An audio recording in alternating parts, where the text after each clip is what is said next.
finesse, PlayStation, Star Wars, cartoons, and 80s TV. Do you like to think who would win in a fight between Batman and the Master Chief? Comics, games, movies, music, and TV. They're gonna tell you everything you need. Superheroes or not, they got your back. They're gonna save the world of geeks.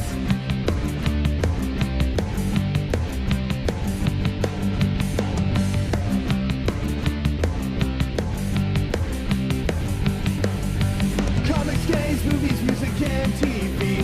They're gonna tell you everything you need. Superheroes or not, they got your back. They're gonna save the world of ThisWeekInGeek. ThisWeekInGeek. Throughout the ages, there have been heroes and warriors who have embarked on quests to save faraway lands and free the people from would-be conquerors. Today, legends are told from the tales of our terrible warriors. Chronicles of an unlikely group of nerdy adventurers armed only with their dice, some pretty stupid ideas, and a horseshoe up their butt as they come together to save the day in the Cambridge Chronicles. Seriously? You couldn't find anyone better? Welcome back to the Cambridge Chronicles. I am your judge for this special pre-briefing for our Cambridge Chronicles Summer of One-Shots. That's right. I am joined with Mr. Christopher. And Alex. and this is not a tale of two druids. In fact, this is a tale of a small team of superheroes. That's right. We are taking a look at the 1980s Marvel superheroic role-playing game, or Marvel role-playing game, whichever you prefer, from TSR, the same guys who made Dungeons and Dragons in the 1980s.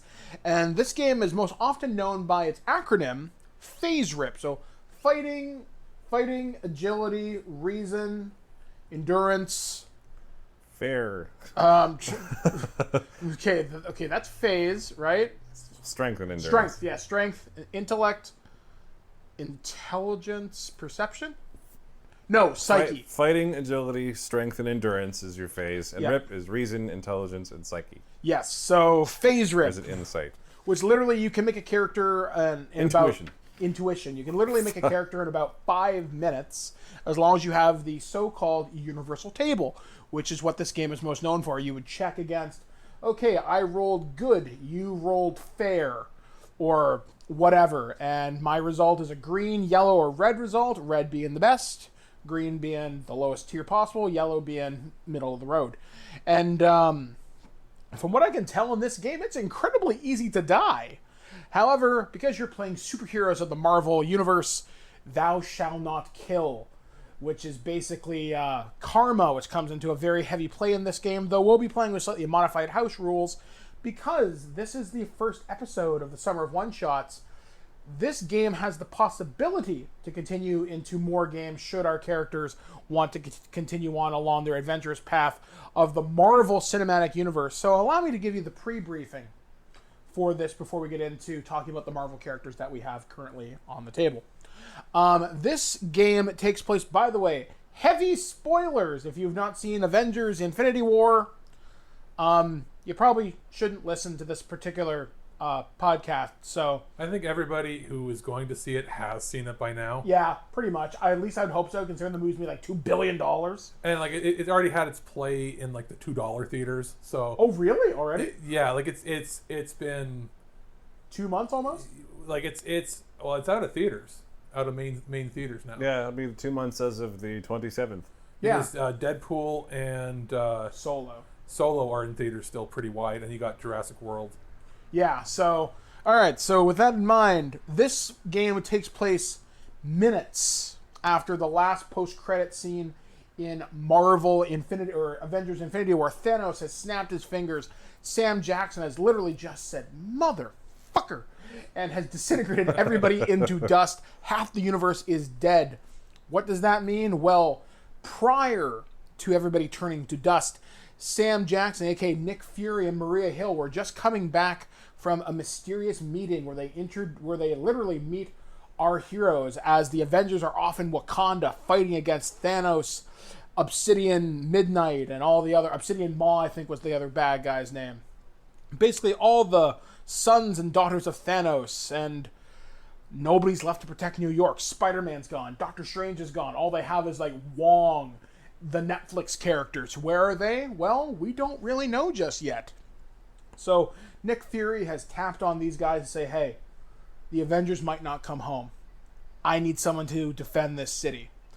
And literally, to borrow a line from one of the worst video games of all time, are you a bad enough dude to protect New York? So, without any further ado, I want to introduce our characters for this adventure. Now, tentatively, we're going to have 3 players, but with some scheduling, we're not counting on the third just yet. So here are the first 2. 2 for sure people. We are joined with... Alex. And who are you playing? Well, I want to get into this. We had never rolled up a character for this series, or this game before. So I came here with you and we sort of worked it out together and rolled with pretty much everything that came. Like, we didn't really do any re-rolls. I don't think I did a single re-roll. Nope. You did allow me to swap one of my stats with another stat. Yeah. So I had to keep the numbers as is, and I was able to swap them. That made a little more sense as to having a character with a gimmicks, if you will. So I rolled a altered human. What that means is my powers did not come natural. Now, you want us to go sort of into the phase and what I have? Go ahead. So for F, I rolled a 67, which turns into being remarkable on the grid. Yep. I rolled for A. I rolled a 42, which is excellent. For S, I rolled a 16, which is typical. And for the E, I rolled 71, which is remarkable. And then from there, basically, you get the categories you're in. It's in, about 5 or 6 point intervals before you go up into different categories. I think the point value range increases with each tier. Yeah, that sort of thing. And from there, you end up taking the category value for remarkable, excellent, typical, and remarkable. Again, you add them up, and that's how you get your HP. So I have a starting HP of 73 points. Which is really good. And for my ripped category, the R was 12, which is typical. The I was 29, which is good. And the P is 20, which is typical. I still may flip something around because I get the one thing to flip. Yep. We'll see how we go from there. And you add those up, those categories up, and that's how you get your karma. And my karma was 18. Yeah, and karma is used to power different abilities. Like, we're going to talk about powers, for example. What does your guy do? What makes him special? Working my way down, like, my resources are typical. Yeah. So ordinary dude. My powers, what did I roll? I rolled a 51, so I ended up with 3 powers, 2 talents, 1 contact, and I ended up, I believe, buying an extra power contact in this as well. So my powers, I went with a body control power. There's a whole list. This game has a lot of different powers you can have that are pre-generated and have stats. It's absolutely crazy. So I went with body control, and I went with shape-shifting / imitation as one of them. So what does that let me do? I can imitate an object around me. I guess would it be Odo from Deep Space Yes, Nine. Odo or the liquid metal guy. Yeah, from Terminator. I can do basically inanimate objects, but not living creatures. Yeah. Not something that would have a character or like I'm not like a full shapeshifter, if that makes sense. And I also have another body control, which is I went with a defensive power called life support. And what that does is it makes it very difficult for me to be injured or hurt based on environmental factors. Yeah, for example, the one they give inside the book is he could walk into an active volcano. The heat's not going to kill him, or the poisonous gas. For instance, but the fire would kill I read you. an example, and because of how high I rolled, Now, each of these powers, you roll for your initial stats on them and how powerful they are. For the shape-shifting imitation one, I rolled an excellent, which is 50, which means on that table scale, it's a certain amount of rolls, heavy. I could actually last longer without being noticed, or do more difficult shapeshifts. So instead of just shapeshifting into basically looking like I'm part of the wall, maybe I can turn into a lamp, or like a vending machine. Have the appearance of that. The life support one, I rolled fairly high on that. So how it ended up being is I can have up to 8 turns before I take any environmental damage. So if somebody spaces me and I'm shot out into outer space, I have 8 rolls to get myself back into safety before I take a single point of damage. Which is really cool. So it's hard for him to drown. It's harder. Yes. If I walk, I could fall into a volcano, and my clothes would burn up, and I'd be naked. But as I'm walking out, I would have up to 8 turns to walk out, depending on how far I'm in. Or I won't freeze as easily. Radiation is virtually like, because I'd have to be standing in a nuclear reactor for 8 turns, which could be an entire game, entire combat session before I take a single point of damage. Now, does that mean that somebody can't blow my head off? No, projectiles are still going to hurt me. It's just environmental factors that I'm not invulnerable, but almost impervious to. What this doesn't mean is I don't have fast regeneration and health. So when I do get hurt, I'll heal like everybody else. It just takes a long time. Think of it like I'm not calloused on the body, but it's like if I was calloused and you stuck a needle in my finger and it didn't do anything, but you stuck it far enough in and I got hurt, well, it's going to hurt for a few days. So I don't have Wolverine's power. I just have, basically, I'm like a human shield. Yeah. You're really thick-skinned in a metaphorical sense. But again, I could be shot and hurt like anybody else. But if somebody uses a flamethrower on me, it won't do damage. So kinetic projectiles will hurt me. Like a bomb going off would hurt me from the concussive blast, but the heat of the bomb wouldn't hurt me. If that makes any sense. Yeah. So a frag grenade could go off and I could get shards put into me. Yeah. But the actual fire and heat wouldn't hurt me at all.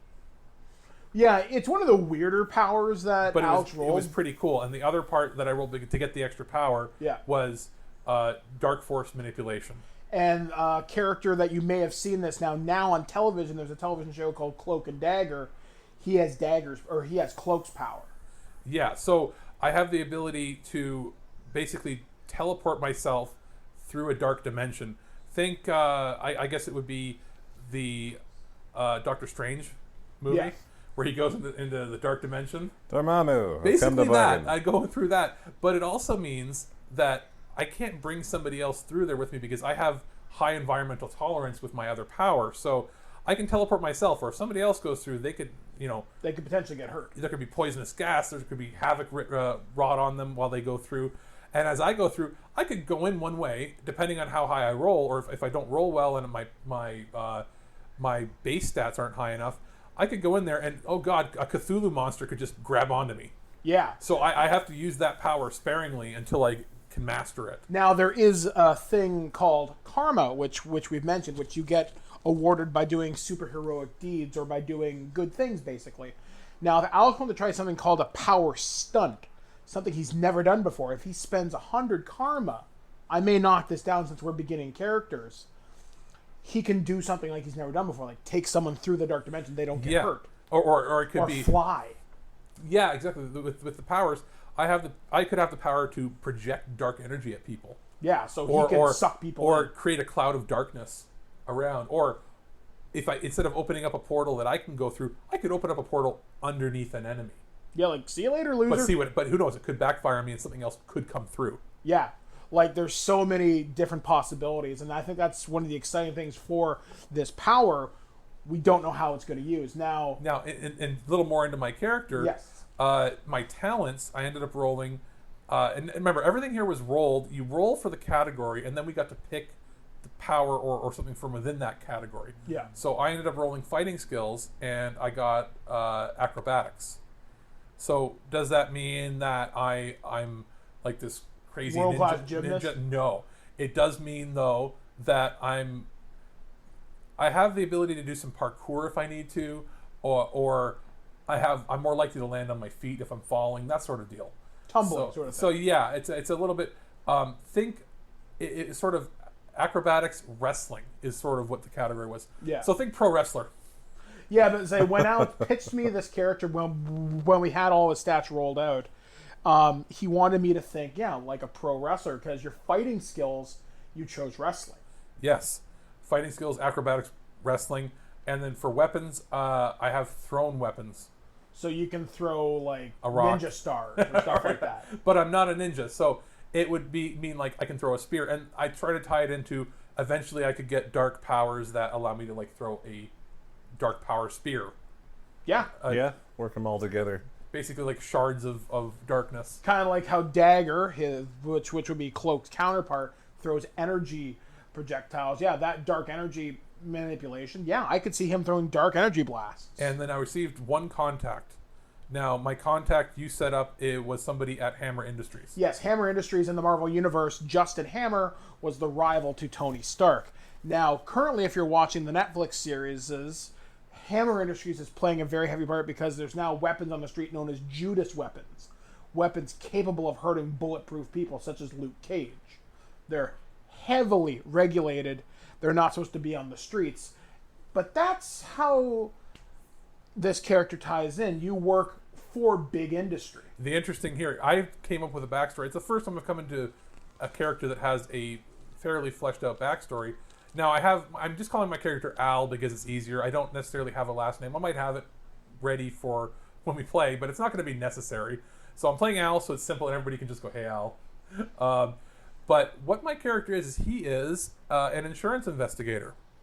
And before he got his powers, and I'll get into how I got my powers, before he got his powers, he worked for just your standard banks and insurance companies investigating, did somebody set a fire to their house? What was the cause of the claim? And who to blame? And how he got his powers was after in the first Avengers, when the aliens came in. Yeah, the Chitauri. All the disaster that was left over, I was sent in to sort of evaluate the damage on a building that had an alien spaceship that had crashed on it. And I'm leaning over to look at things, and a canister opened up, and a gas basically engulfed my body. And then that's how I ended up with my powers. So that's where my altered human part comes into play. And now I wanted to be a superhero so bad because I was like, I want to have all these cool powers, but I didn't really have powers that were super beneficial to anything except the job I currently had.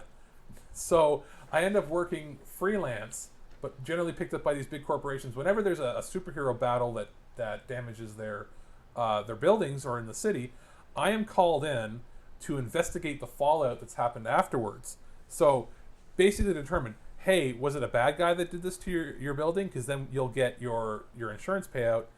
Or did the Avengers cause it? Yeah. And if the Avengers caused it, guess who's getting the bill? It's going to go to the government or somebody else.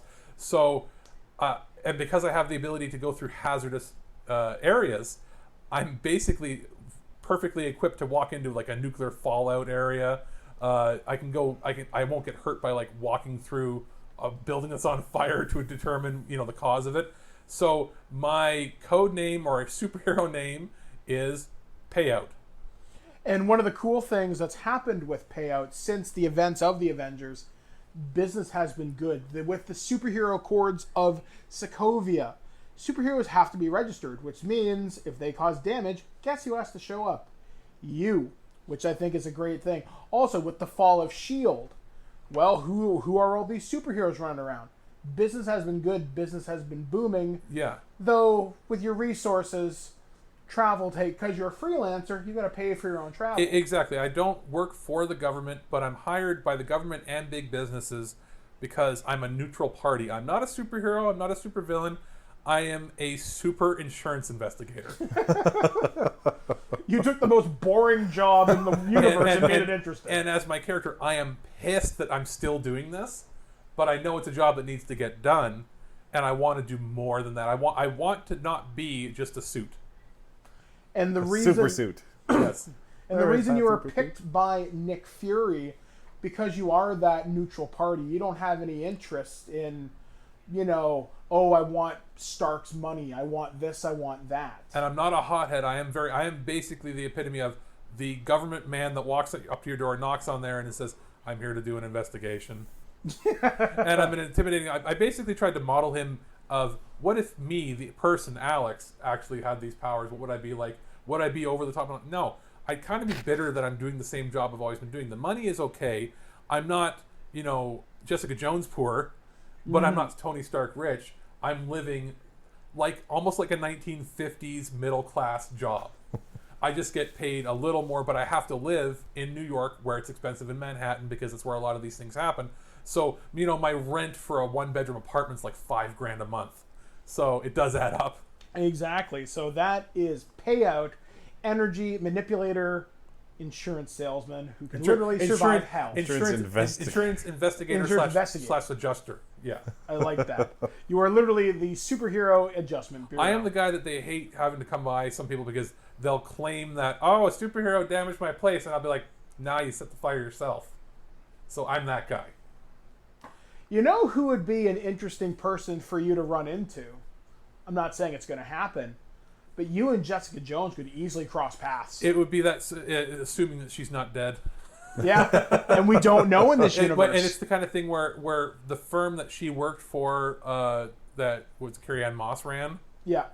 I would probably be associated with. I would know of these people because I'm a neutral party that they would bring in to appease their shareholders. Like when there is something that goes wrong, I go in and investigate. So I would probably know anybody that's on like the chief of police. I would know the fire marshals. I would know a lot of the people in New York City. Although I am not originally from New York City. My argument is I'm actually from Canada. I was sent down as part of a big investigation when they had all the disaster going on from a big original insurance company, big corporation. They had to have all hands on deck because the city was basically decimated. So I'm a replant. I'm an immigrant, and I'm sort of stuck there. Now, moving things from the super boring to the supernatural, though not really when you really break it down, when you look at the logistics of the Marvel Universe, we get the Tristan's character. And your character is, well, not of this earth. No, I managed to roll up an entirely randomized character. I let the dice decide absolutely everything, no switches of any rolls whatsoever, even down to the specifics of the powers and talents, not so much just picking a category, but picking the exact things that I was getting. And I managed to roll very high on the list for race and origin, and ended up getting alien, which allowed me to choose any alien race in the Marvel Universe. I went with Asgardian, because it's what I'm most familiar with in Marvel. I don't have a lot of the little details of how to properly play another race that's out there. Like Kree the or Kree or a Chitauri for some reason. So I went with Asgardian, because it's exciting for me. As for my actual statistics, I have poor fighting, excellent agility, amazing strength, poor endurance, remarkable reason, good intuition, and excellent psyche. So I'm very strong, I'm fairly agile, but I don't fight well, and I'm not very durable. Mm-hmm. My mental faculties are fairly strong as well. So it's kind of a character that can hold his own, but doesn't do well in close combat. He doesn't like to get in too close. He doesn't like to tussle with people, because he's probably going to get his butt kicked. For powers, I have pretty much distance attacks in general. Slashing missile, I have an excellent slashing missile, so I'm able to launch a projectile, and it does slashing damage. It So can kind of cut things open. like a porcupine quill sort of thing. In a lot of ways, yeah. It slashes the target. It's very sharp. I also have an ensnaring missile, so I can hold targets at range from wherever I am, so I can stay far away from them, so I don't have to get into that physical combat. And that I rolled an amazing on, so that's kind of the crux of a lot of how I fight. I keep people away from me and then slash them from afar. I also have extra body parts. I can fly. I have wings. I thought you were going to say, I have an extra hand. I just have on my back. Yeah, I just like to just have it there. I give myself The high ultimate fives. back scratcher. I can pat myself on the back anytime I want. I have a butt scratching hand and I have a back scratching hand. I've got hands everywhere for scratching. I never really have to move. No, my wings allow me to fly in some limited circumstances. I rolled an excellent on it, so it works fairly well. The details need to be figured out as to exactly how well that's going to work in combat and how it plays. But it, again, plays into the whole concept of my character staying away from the heat of battle and reining in from far away and dealing the damage from a distance. As for talents, I have professional skills as a pilot, which fits well in the Asgardian world. There's already a lot of spaceships there. Most of them do manage to fly things. There's pilots there. Since I have wings, it's a bit of a strange combination, but I like to be in the sky.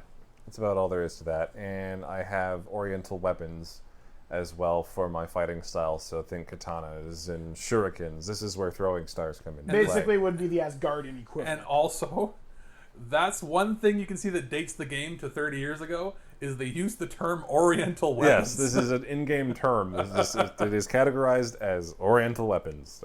That's all. What would be the modern term for that? Asian weaponry? East Asian weaponry. Okay.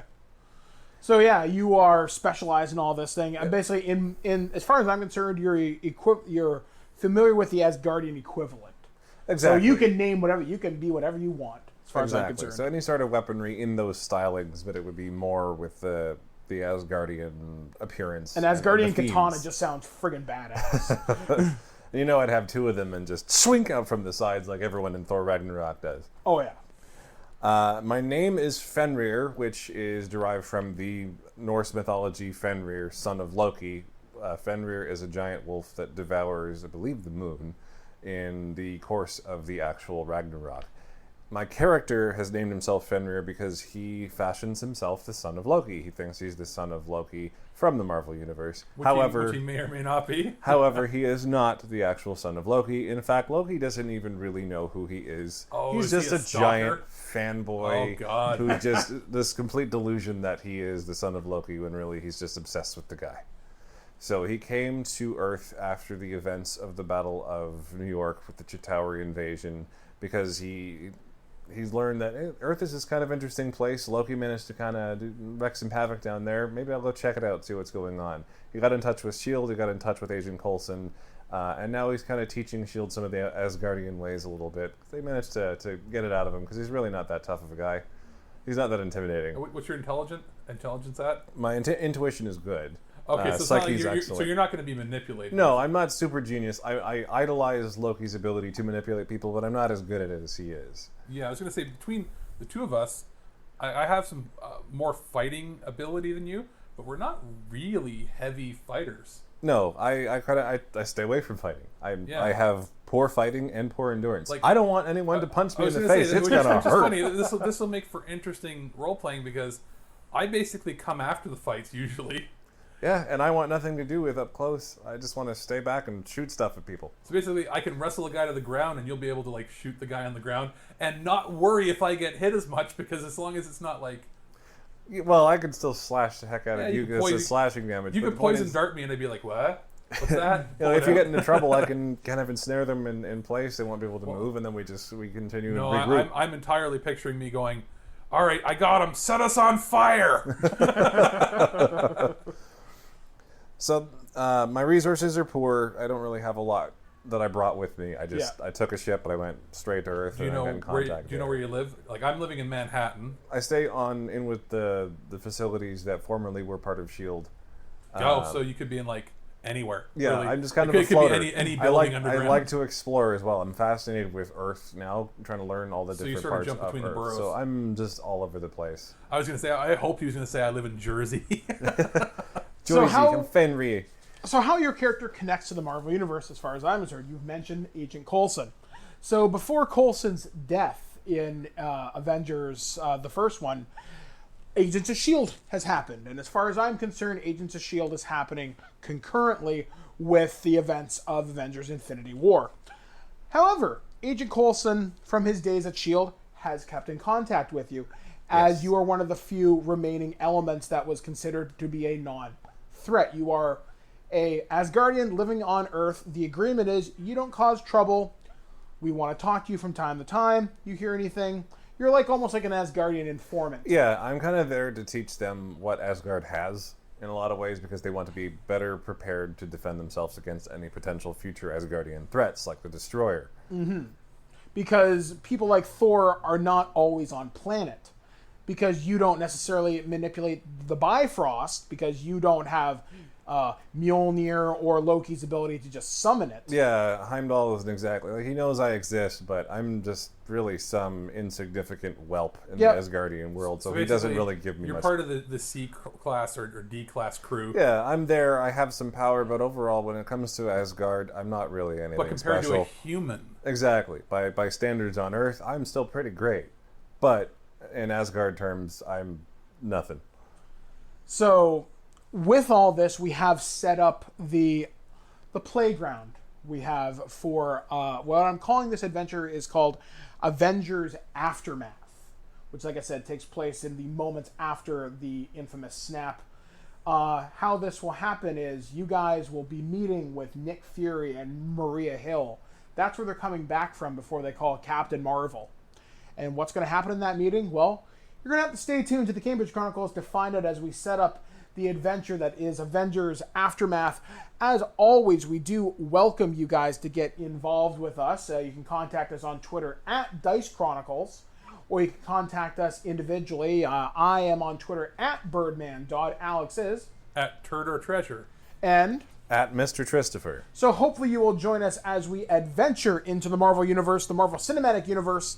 I'm excited for this. It's a new system. It's one I've always wanted to play. And I think we're going to have some fantastic adventures as we play superheroes on this show. So until next time, I've been Mike the Birdman Dodd, joined with my fantastic duo of heroes. We should be having Lee Emperor Wayne Johnson play with us. However, it comes down to scheduling. So And if he doesn't, then his character just went poof. yeah, the character got turned in the Which, dust. exactly. Which kind of gives me a very interesting idea for how things should start. Oh, I like that. Anyway, I've just given away a plot point. Until next time, ladies and gentlemen, we have been your terrible warriors of the Cambridge Chronicles. We'll catch you again real soon as we journey into the Marvel Cinematic Universe. Excelsior!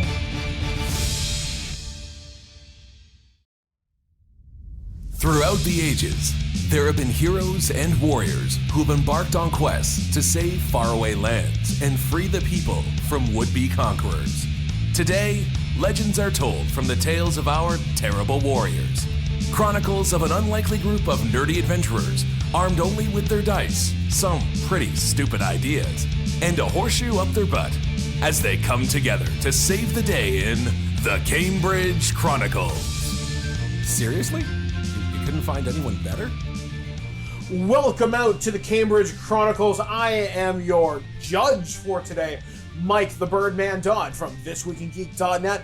But I'm not alone as we travel to the Marvel Cinematic Universe. I am joined with... Hi, I'm Lee. And Mr. Christopher. Alex. The last time on the show, you should probably have heard Alex's World War I game, where things went, well, surprisingly sideways, but it was Alex's first time GMing, and I think he did a fantastic job.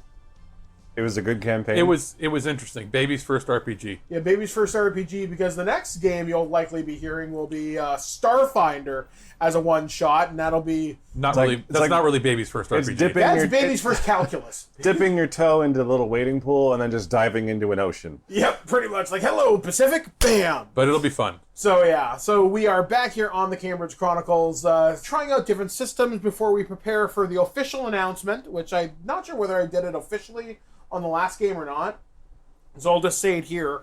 The second season's long-form game will be Shadowrun to start. We're going to start things off in the 6th world of 2054 in Toronto. So that should be exciting. We're going to start recording those in mid-August when they'll be released as anybody's guess, because Justin is the overall producer and he does a lot of the final edits on the show. So you might be asking, okay, well, you've played Marvel superheroes on the show before. Yes, but that was using Mutants and Masterminds, which is a game by Green Ronin. And we've played superheroes before, once again, using DC Superheroes, which was by Green Ronin. Today, we're taking things back to the past.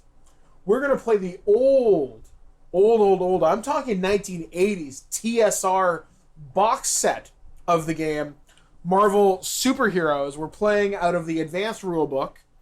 And this was a game that came out, like I said, in the 1980s. This game is as old as we are. Yeah, pretty much. In fact, I'm pretty sure you're right, actually, Tristan. I'm pretty sure the game is older than some of you here in this room. Because Mike's the old one. I am the old one. And the big reason people remember this game is because it was called Phase Rip in the Universal Table. What does Phase Rip stand for? Well, if you heard our Marvel preview, which you should have because you're good listeners, it stands for Fighting, Agility, Strength, Endurance, Reason, Intellect, and Psyche. Intuition, just to be a Intuition, nitpicker. intellect, yeah. I got the coughs this morning. Sorry, folks. As our judge dies The in the corner. infection has begun. Oh, God, I'm infected by the brood. And it has this thing called a universal table, which you roll against, which determines if you get a green result, which is, it's a hit, but it's not successful, or it's not as successful. Yellow result is really good, red being the best result. So, stuff like that. So, Admittedly, being sent kind of a small package to read through to try to understand things took a few reads through to start understanding things. But I have a feeling once you get going, it actually starts to come together. exactly. So we'll talk about that more in the debrief as we finish up this. But before we get to the debrief, we got to start things off.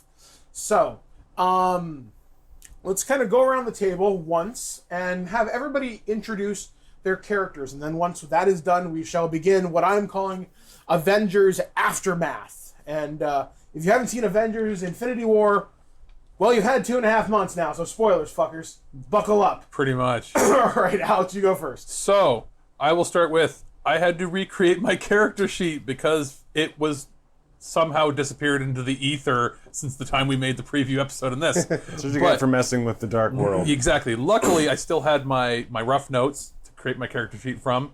So, everything should be exactly the same. And if it's not, too bad. Yeah. So, I am playing Al Abrams, a character. Should I give a whole backstory again? Yeah. We already did that sort of. Just do a TLDR. Yeah. Yeah, too long to read. My character's name, or my superhero name, is Payout. And I work for an insurance company investigating disasters. Basically, whenever a superhero or superpowered person has an incident where a building gets destroyed or damaged or a car, whatever you have it, I come out and determine who has to get the payout. You know, if it was caused by the Avengers, well, then they're going to get a bill for it. Is it caused, just by a supervillain that had no affiliation? There's no nothing, like no collusion involved. Well, then the insurance company has to pay for it. And should I go into my powers, I guess? Yeah. What do you do? What makes you special? Well, as far as my talents, I have wrestling as one, so I'll be a grappler. I also have thrown weapons. I don't know why I picked that because I think. Oh yeah, everything here was generated randomly. Yeah, one of the that main is right. systems. That's right. I rolled that. So Yeah, Phase Rip is based on character creation from random rolls almost entirely. yeah, I think it was. Yeah, you let me pick one of my talents, and I picked wrestling, and then I had to roll the other one, which is thrown weapons. So I guess I'm gonna have like rocks and stuff to throw at people. You're going in through the bricks. rubble. We just throw bits I of just buildings. pick up the things that I'm looking at and just throw it. As far as my powers go, I have life support, which is set to incredible, which is pretty good. Which is amazing, yeah. Yeah, life support. No, amazing So is that a was different- the power. Oh, Was it's true. So my power was that if I can walk through radiation. I can, if there's a building on fire, I can just walk into it and walk around. If the place is freezing, I won't be affected by the cold. I could be put in a freezer for hours and nothing will happen. I could be launched into space and not necessarily need to breathe or have, explosive decompression for a while. I think we looked into it, and it's up to 8 turns Yeah, for me so Alex because of is how I rolled. tough. So basically, but I still get hurt. If I do get hurt, like a projectile weapon will hurt me. If I get hit with a heat beam, I'm going to get hit with a concussive force. It doesn't necessarily mean I'll burn from it. But when I do get hurt, I heal like a normal person. So, you could chop my arm off, and it's like, ow, it's not going to grow back. Just ow. But if a Owie. radioactive man hits you with one of his beams, I'll be like, you're okay. I'll be like, fuck off. I got things to do, and just walk away. Watch out, radioactive And then man. Exactly. The goggles, they do nothing. But the other powers I have are dark force manipulation. So think Doctor Strange when you go into the other dimension. Yeah. I can go into rifts of the dark dimension, but it's easy enough for me to go through there if I'm sort of teleporting or pulling things in and out, but things might come through with me. Yeah. Other people that go through, it's hazardous. Like there could be a pocket of toxic chemicals or gas inside of there wherever I enter. So for me, I'm fine going through, but pulling somebody else through would be kind of difficult. You never know when Dormammu's just going to pop up out of nowhere and go, boop, you're dead. Like I could go in there, come out, and everybody be like staring at me. Like I would be like, what? They'd be like, you have some sort of parasite on you, and I wouldn't even necessarily know because environmentally, I'll be fine for multiple turns. And that's just how the dark dimension works. Yeah, you have no idea. It could be perfectly fine. You could go through and be perfect. So that's, I thought, an interesting power. And my third is I have a shape-shifting power, but it's not like I can turn into like a jaguar and then like have the power of a jaguar. It's like I can turn into a lamp.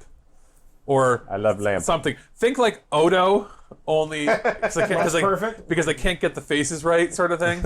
Like a What We Do in the Shadows kind of thing. Like I could turn into a cat, I guess, but I'd still have my face. A messed up So cat. so it's a lot. So this Lovecraftian body. Yeah, so it's a lot easier for me to be like, I could stand next to a wall and make myself look like a door. That sort of thing. Now, it doesn't mean I'm invisible, so it's not camouflage. I would actually physically manifest as something. So think like a lampshade, that sort of thing. You'd have to kind of fit into your situation. And that is actually... what do you have that power level at? It's at excellent, so it's my lowest power out of them. I rolled pretty good for each. Yeah, not bad. Yeah, I have, for Dark Force manipulation, it's remarkable, but it's incredible for life support. Basically, I'm just a tank. But I'm not really great. When I rolled all my other things, I have a decent fighting skill. I have pretty good endurance, as you'd figure. But everything else, I'm pretty normal. As far not normal as a human, but normal as a superhero. Yeah, Nothing, when you compare to other superheroes, nothing too overwhelming, exceptional, etc. Yeah, so that's basically it. I don't need to go into my backstory because we had that in the preview. Yep. And then we go to Fenrir. In sharp contrast to Payout's brawl toughness being a tank, I am Fenrir of Asgard. I have fashioned myself the son of Loki, but I'm really not the son of Loki.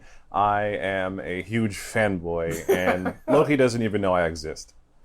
So I'm just kind of delusional and crazy, but my preferred fighting style is stay back, stay from afar, and throw missiles at people. My powers include a slashing missile, an ensnaring missile, and I have extra body parts that have manifested as wings, so I'm able to stay far away, stay away from the battle, and keep people away from me with ensnaring missiles while kind of slashing them from a distance.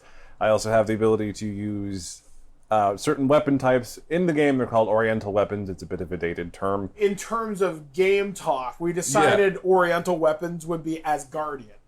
Because it makes sense. Basically, Asgardian specialty weapons would be what Fenrir is Exactly. using. The type of weaponry you see in the Thor movies, especially Ragnarok, there's a lot of variety in weapons there, so that's the kind of thing you're going to see. I also have professional skills. I am a pilot, which makes sense. You know, Ragnarok, the Asgard has a lot of not Ragnarok. There's ships in Asgard, so piloting is a regular skill there. I don't have much fighting skill, so I don't like to get up close. My agility's okay. My strength is my strongest stat. It's at amazing, so I'm able to kind of fend people off, but if it comes to blows, then I'm kind of screwed. So basically, you're like a rogue. You could just cut them really good. Yeah, I try to stay back. You know, I can fend them off if they get up too close, and then just try to ensnare them where they are, get away, and then throw some slashing missiles at them and hope for the best. All right. So that's me. So for our final hero today, we have Lee. Oh, now I just wanted to ask a quick question. Was Yes. I here for the Marvel preview? No, you No. were busy that day. Okay, You were busy, so I but- don't actually have a backstory. Okay, so well, while you make it guys, up. We'll work with you on it right here. I was thinking of just a quick blurb in my head. Perfect. So my character's name is Liam Kincaid, and I was caught in a accident, so I have my powers, and they were all just kind of randomized, exploded. He was caught in a landslide with no escape from reality. So once I found out what my powers were, I became a freelance infiltrator. So Freelance crap infiltrator. crap infiltrator. I wasn't very good at my job. So wait, you're in sanitation? Like, you're a janitor for hire? Exactly. I'm a freelance crap. Okay. I'm gonna start a business like that. I fashioned my name as an acronym of my powers. So my hero name is Sir, and I have an excellent shape-shifting ability. So I'm kind of like Alex. I'm able to do the uncanny valley of not faces, but other things. It comes in handy when you're infiltrating exactly. crap. We could turn into like an arching door or something.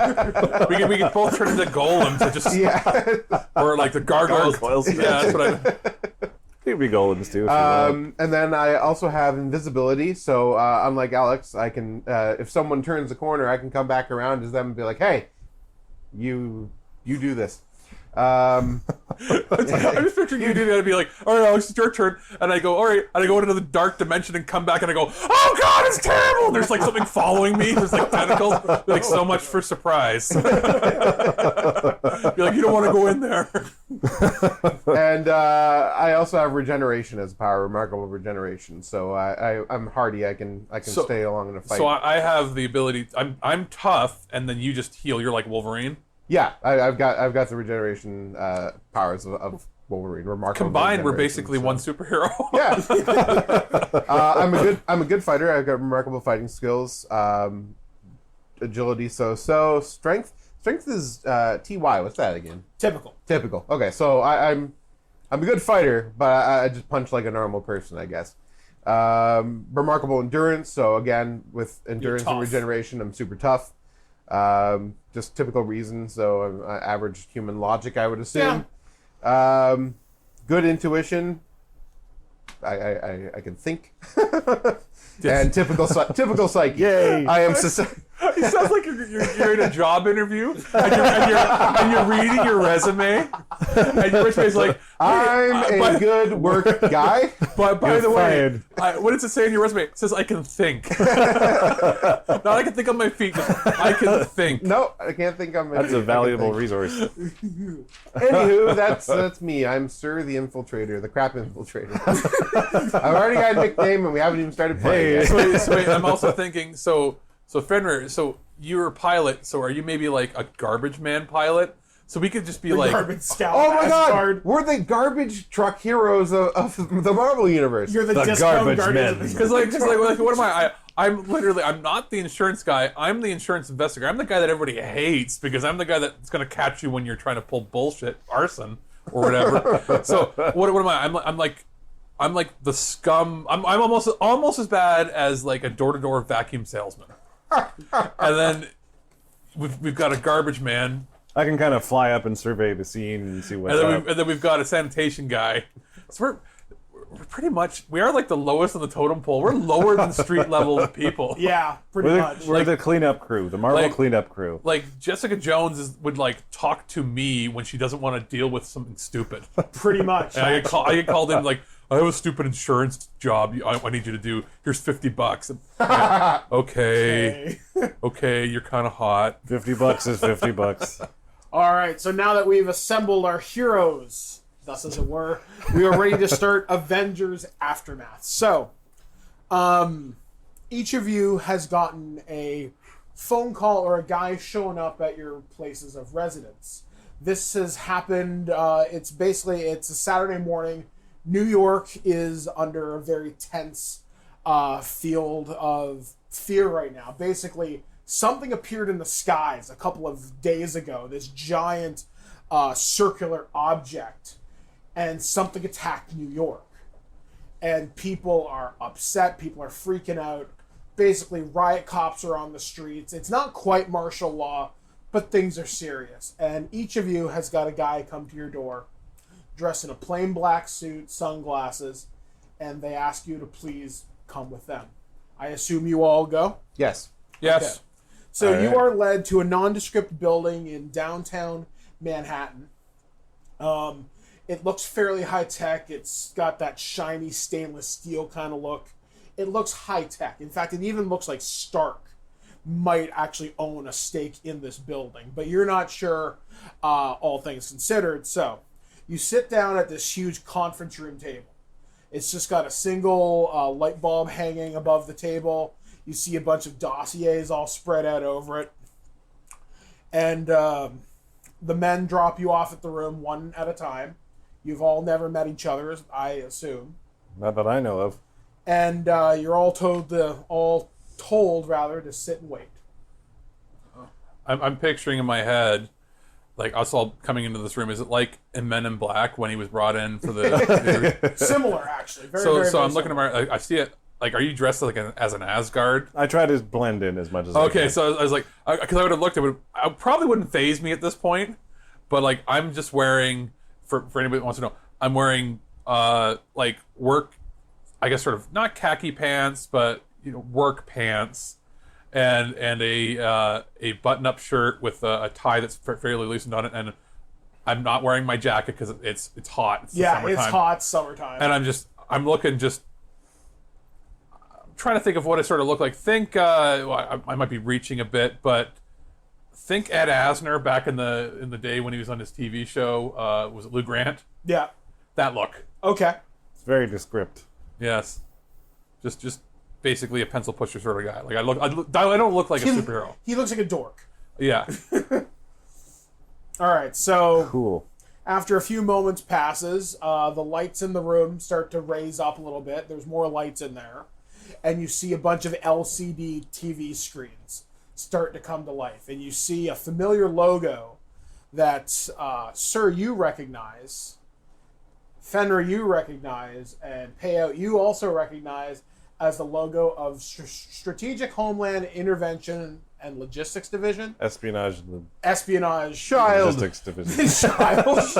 Basically SHIELD. stands for S.H.I.E.L.D., which is an agency. So you didn't have illiterate written down on your sheet, did you? Sorry, I forgot what been Childs. I'd be like, oh, great. It's a knockoff group. Escape. It's just Hydra again. So this is the organization that, as far as you and the public know, has been disbanded due to infiltration by the villainous group known as Hydra. However, has been inactive for several years, according to the public's knowledge. So after the LCD screens come to life and the S.H.I.E.L.D. logo comes up, a bald black man with an eye patch enters the room. And he looks at all you guys, and another woman comes in behind him with short, dark hair. She's dressed in like a blue, kind of like a tight blue jumpsuit with the S.H.I.E.L.D. logo on the shoulder patches. She's got a gun slung across her back. And the black man, you don't know him as Fury yet. I wonder who he is. Enters with this big, black, long trench coat. And he looks at all of you, looks at the woman, and goes, "You're telling me this is the best we could dig up on short notice? These guys." And the woman kind of sighs and goes, "Well, everybody's out of town. What do you want?" Since this isn't the TV show and it's not the movies and we're allowed to be R-rated, could we please have him a little more Sam Jackson-y? Who are these motherfuckers that? Give me time. Okay, please. I kind of want actual Sam Jackson. Nick Don't Fury. worry. You shall receive. Okay. Okay, so he sits down at the table with the woman across from Fenrir. He goes,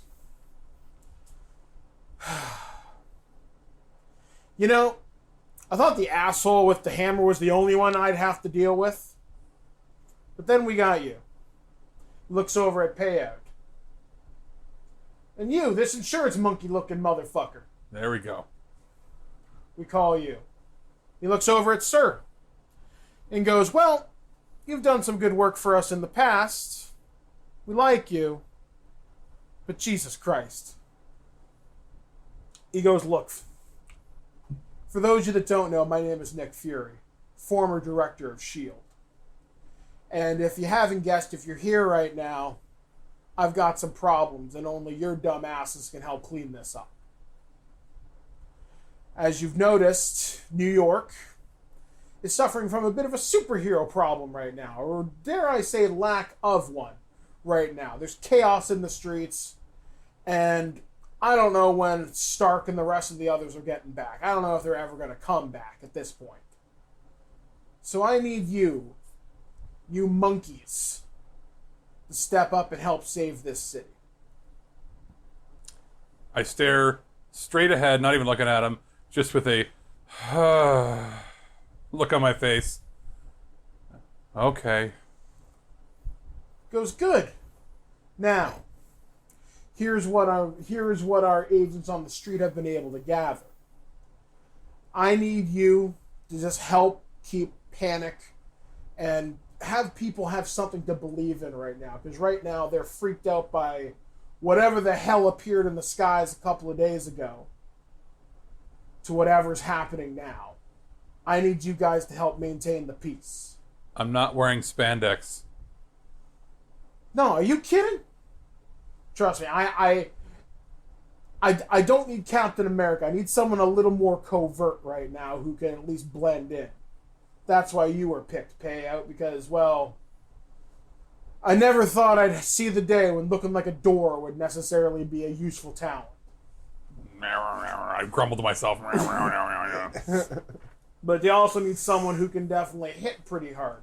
That's why I got this this alien over here, this Asgardian.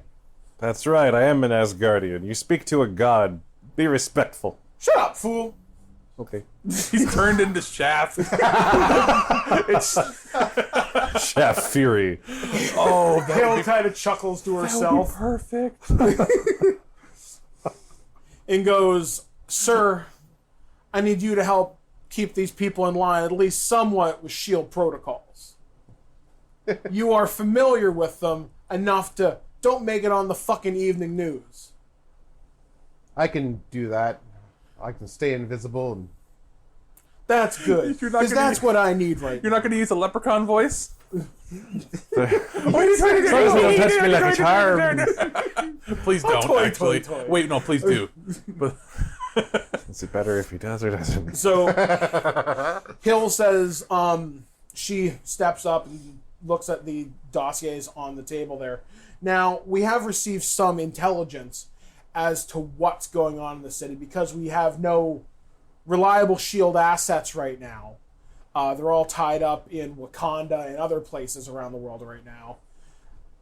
There's some problems going on Rikers Island right now. And for those of you that don't know, there is a man there incarcerated named Wilson Fisk, who seems to be he fancies himself as some sort of a kingpin, if you will, of crime in New York City ever since what happened downtown with one of the buildings blowing up and Madame Gao's operation pretty much going up in smoke. There seems to be a bit of a power vacuum in the city, and the city's underworld is definitely taking advantage of it right now. It wasn't bad enough that after the Battle of New York, people started stealing alien shit and starting to use it, like Adrian Toombs.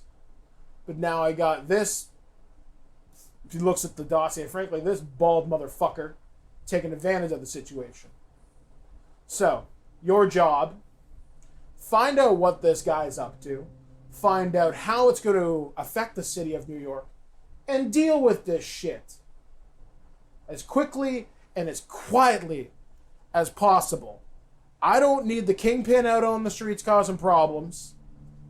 Looks at Hill and says, "Show him that gun on your back, please." So she steps forward, puts the gun down on the table. It looks like a typical assault rifle. And it says, "You look at this gun, you think it's just a typical assault rifle." Petty. Takes the gun, picks it up, shoots at the wall. The wall violently explodes. That's called a Judas weapon. That's the type of shit that'll make the Hulk flinch. I don't want these on the fucking street.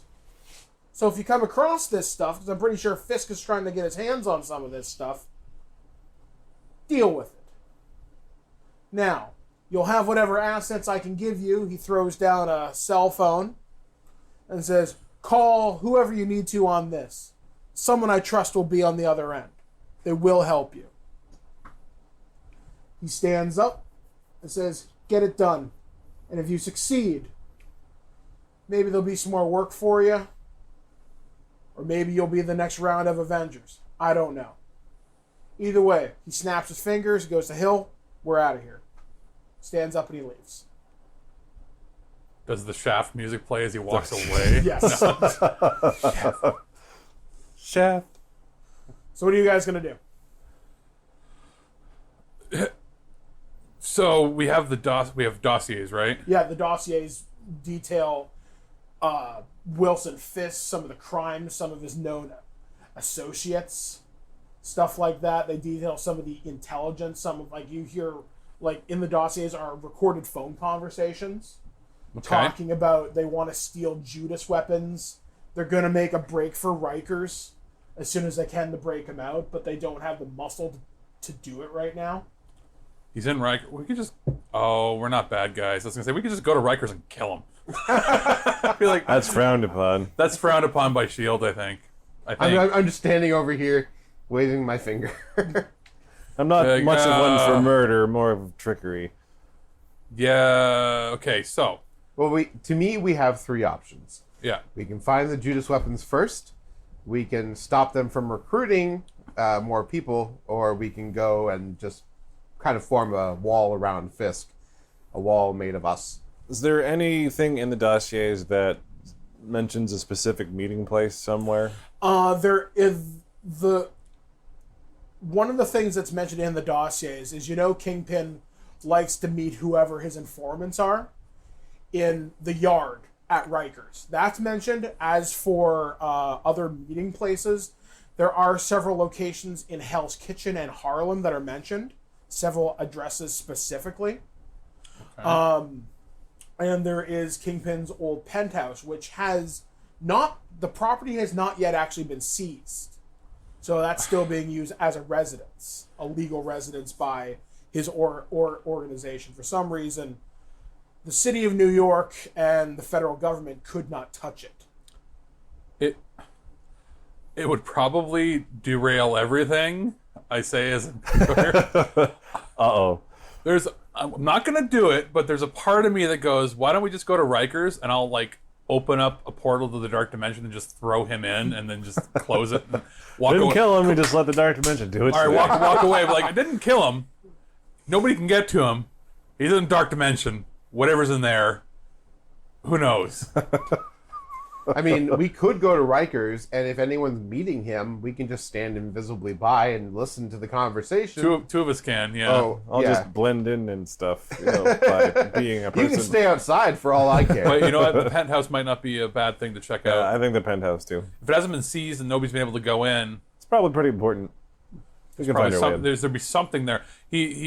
Wilson Fisk is somebody who would have meticulous records of his going-ons. They might be a little forged, but they're still meticulous. They also might be a little hard to find, but there would be something there because he can't store everything in his mind. So that's what you guys are going to do? Go to the Head towards- penthouse. Okay, all right. So you guys exit the room, you exit the building. You notice that there are no escorts around anymore. Like, literally, you walk out and there's nobody around. No. No one to escort us. Like, okay, so nobody, like... There's nobody, like, literally, the place in New York, whenever you're in a building, typically you can hear the street on some level. It's quiet for just half a heartbeat. Is there, like, clothes everywhere and stuff? You start to hear explosions. Explosions. I was going to say, I thought they were all raptured. Be like, the rapture happened. I guess it kind of explains a lot about us. But then again, I'm from Asgard, so I am a god, so there's some religious confusion. Anyway. So yeah, you start hearing explosions, a car crashes outside, metal on metal scraping, just people screaming. Let's rush to find out what's going on. Let's get out of this building. Yeah, let's do that. Okay, so you rush outside of the front of the building. You see Hill and Fury standing out the back of their SUV as they're just starting to pull away. They get out of their car. You see them kind of look at each other, and then you just see them literally turn to ash. You can just hear Fury faintly go, and he just literally disappears. As people on the street literally just start disappearing. All right, I'm like touching myself right now and touching these other guys, like being like, and I don't mean I'm not touching my junk. I'm just like rubbing my arms and then like touching my two cohorts and just like, okay, What's so we're not fucked. What something else just happened? Everybody, give me an agility roll. You're gonna dodge. Agility roll. Yeah. So, do you have that universal table up? Yes. Because so I don't know what we're supposed to hit. Yeah, I don't know exactly know It what is we're doing a here. very First convoluted... roll of the game. So it's your roll plus your score here? I don't You're rolling your dodge, so that's your agility. And what die am I rolling? Percentile. It's 100. Right. Yeah. So that's an 80 from the dice, and my agility is excellent. Okay, so you're in a yellow result, which is good. So you're fine. So I 60 plus... You said it's agility? Yeah. What's your agility? Do we give you the number or the name? Number of the name. Give me the number. 16. Okay, and what's your agility? That's what I said. 16. 16 plus... So that's The roll was- good. Okay. Okay. So you have good agility. Oh, What wait, did you my roll on the agility dice? is 16 excellent. would be excellent. Okay, so what did you roll? This is learning. 60. 60. Okay, you're fine, sir. 84 plus 16. Or So excellent. 16 was your excellent. So you rolled 84. Mm-hmm. Okay, you roll yellow. So what happens is you guys look up and see a news helicopter literally drop out of the sky right towards you. And it starts to spin, its tail starts to spin. You can hear someone screaming inside. And the helicopter, you guys just dodge out of the way as it crashes right into the shield building right beside you. It's Just- not We're not very good superheroes because we heard somebody screaming and our solution was, oh shit, sidestepped out of the way and just let it crash. I mean, we aren't. None of us have that. I was gonna say we're not Superman powers. We're not even Spider-Man I'm strength. going to hold the helicopter up. No, I'm not We're going just to be like, doing oh that. shit, that's not good. So yeah, this news helicopter crashes right in front of you, explodes, and you guys manage to dodge out of the way. You are all unharmed, and you just hear, like I said, explosions and cars crashing and people screaming as the city literally erupts in chaos. Is there still someone in the helicopter screaming? Yes, actually, Has the helicopter come to a stop? yes, Okay, it's so no crashed. longer- It's on fire. And the person inside is just pounding at the door, on- screaming, it's- "Get me out! Get It's me on out! Get me fire. out!" I should probably go be the person to get them out because I'm the only one that won't be burned. Get on in there. You. I don't even know your powers I'm yet. gonna, but I'm gonna hey. go and just like open the door. Okay, give me a strength roll. All right, let's roll this. So should I be rolling like? Because I've got the percentile dice and I've got another D10. Should I roll that's fine. both? Yes. All right, let's roll this. Rolly, rolly, rolly. What is your strength? My strength. My strength is typical. Okay. So it's a 5. Ouch. And I rolled 22. 22. You start to grab hold of the door. You grab a hold by the handles. Yeah. And it's just not coming. It's not coming. Okay, so You're like you could hear it move, but evidently during the crash something was damaged. oh, so and it's like the bent door's- in. Yeah, it's bent in. Do you need help with that door? Yes, please. Is the door on fire or anything? No. No? Okay. So I'm you're- going to give a hand trying to open up the door. Okay. So that's a 67, and my strength is amazing. Strength is amazing. 67. Amazing. You grab a hold of the door, and it literally flies off as you reach it right off its hinges, and it flies into another building. So the person inside grabs a hold of you. It's this little Asian woman, and you can just hear her in just crying, "Thank you, thank you, thank you, thank you, thank you." And she turns around and looks back in the helicopter and goes, "What happened to Daryl?" I don't know. It's Daryl. What's a Daryl? Daryl. Who is this Daryl, and where is he from? Why are starts you crying. guys laughing? She starts crying and says, He was my pilot." If it's the same as anything that's happening down here, everyone's disappearing. People be ashen. She starts just hysterically crying. And when you say ashen, she almost just kind of snaps out of it for a second Sorry. and goes, Snaps. "What do you mean?" People be ashen. They're just like ash. They're everywhere. Disintegrating. It's.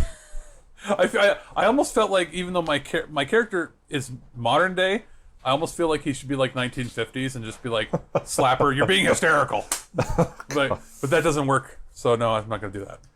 No violence. No violence like this. Like I'm figuring he's like a hard nosed, but he's not hard nosed. He's just just regular nosed. Yes. Okay, so I'm gonna explain it for real. Okay. Say we just came out of this building and noticed a whole ton of people just turned to ash and disappeared, and there's disasters happening all around. This just happened like 30 seconds ago. She starts looking around, and once people, she hears all the screams, and she starts looking around. She kind of stops herself. She's like, "Oh God, Mom," and starts bolting down the street. Bye-bye. Good luck. Like, I mean, at this point, it's just, we've got a mission to do. So we're like, chalk it up for a win. We win. People were saved. Yay, sort of. We did a thing. Whatever. Anyway, my character, again, he's just like, okay, let's move on. Like, what's next? And then I'm also thinking, who's going to pay us? Fury's dead. Everybody's dead. Or at least we think they're dead. Well, they got to be dead. But they turned to ash. Yeah, because you saw Hill. And this isn't a matter of them disappearing. He's on the ground. You can see, like... It's just this pile of just dust. Yeah. So I'll be like, at this point, I'm not even caring about pay. I'm just like... Let's try to survive Let's just get through this and figure out what's going on. We've got a mission to do. Somebody's going to pay us. Hey, maybe most of our targets will be gone already. Somebody will pay us. Look at that. That's certainly looking on the bright side. Somebody's going to pay us. We're alive. Let's take advantage of this. I mean, I'm an insurance guy. Somebody's going to pay us. I keep repeating it to myself as you guys are talking. Just somebody's going to pay us. Who's going to pay us? Somebody's going to pay us. All right, let's go on. All right. So where are you guys headed? Penthouse. Yeah, we're supposed to head to the penthouse, so now we're going to try to avoid falling helicopters on the way. Okay, how do you get there? The helicopter? No. I think we're just going to, the streets are crammed, right? Yeah, streets are crammed. You could... Wait, are there bicycles around anywhere? Yes, there are several bicycles discarded. You guys know how to ride bikes? Covered in ash. Covered in ash. Doesn't matter, but here's the thing. It's a lot easier to get through on a bicycle, or I would say motorcycle, but bicycles are probably easier at this point because a lot of the motorcycles would have crashed in this So, process. so this picturesque scene of us, the three superheroes. Yeah. Can I ride a pink one? Bicycling through downtown New York. Yes. Because people think about it, like, if you try to take the cars or anything else, they're all crashed and mangled for up. sure, yeah. But there's likely bicycles. Bikes The little streets are mangled. The bikes are more maneuverable. Yeah. So it's a lot I easier am to take a going to bike. use a scooter. Yes, you do find a scooter. Cool. Wait, so okay, so two of us are on bicycles, one of us them is on pink. a Segway. Yep. And and we're just we're like, it makes sense. Bicycles are too low key for me. Like Loki. it makes sense because we're not going to take a sub. The subway would be automated, but it doesn't mean they haven't crashed or had Probably problems. still a bad deal. Yeah, so it's probably a lot easier for just. I think that's the fastest way through. Like, there's no horses. I'm already seeing us. Yeah, On our way. we're biking and scooting our way over. So you're biking and scootering your way through the streets. You see more just people's ashes on the ground. You see what's left of the cops seemingly overwhelmed. Like they're trying to keep people calm. You see lootings going on now in the streets. It's utter and total chaos right now. So after probably about half an hour of biking through the streets, you guys eventually arrive at the address that was listed in Midtown Manhattan for Kingpin's penthouse. You see this giant glass building. You see guys standing outside with guns. They look like some sort of private security. You're not entirely sure. If anybody wants to make, I'm just going to double check what this is. I think it's an intellect roll, which would be equivalent to perception, I think. I'm just going to double check. Yeah, just give me a second. I just want to look at it. That or reason. So you can use intuition or reason for this one. Intuition or reason? Well, I would say reason for me because it's remarkable versus intuition at good. I have good and typical, so I'm just gonna. Are good and typical? Good is better than typical, right? Yes. Yeah. Okay. Yeah. So I'm gonna use my intuition. Yeah, I can't see shit. That's So a 19 with my. Yeah, nothing. 48 plus my good, which is an 8. So you got 48 on good. Yeah. Okay, just let me double check the table here, which is always a fun Are time. we rounding, or are we just going to keep it a... Well, all I need to know There's is the results table and everything. the You match the results row table, and the column, and there's your result.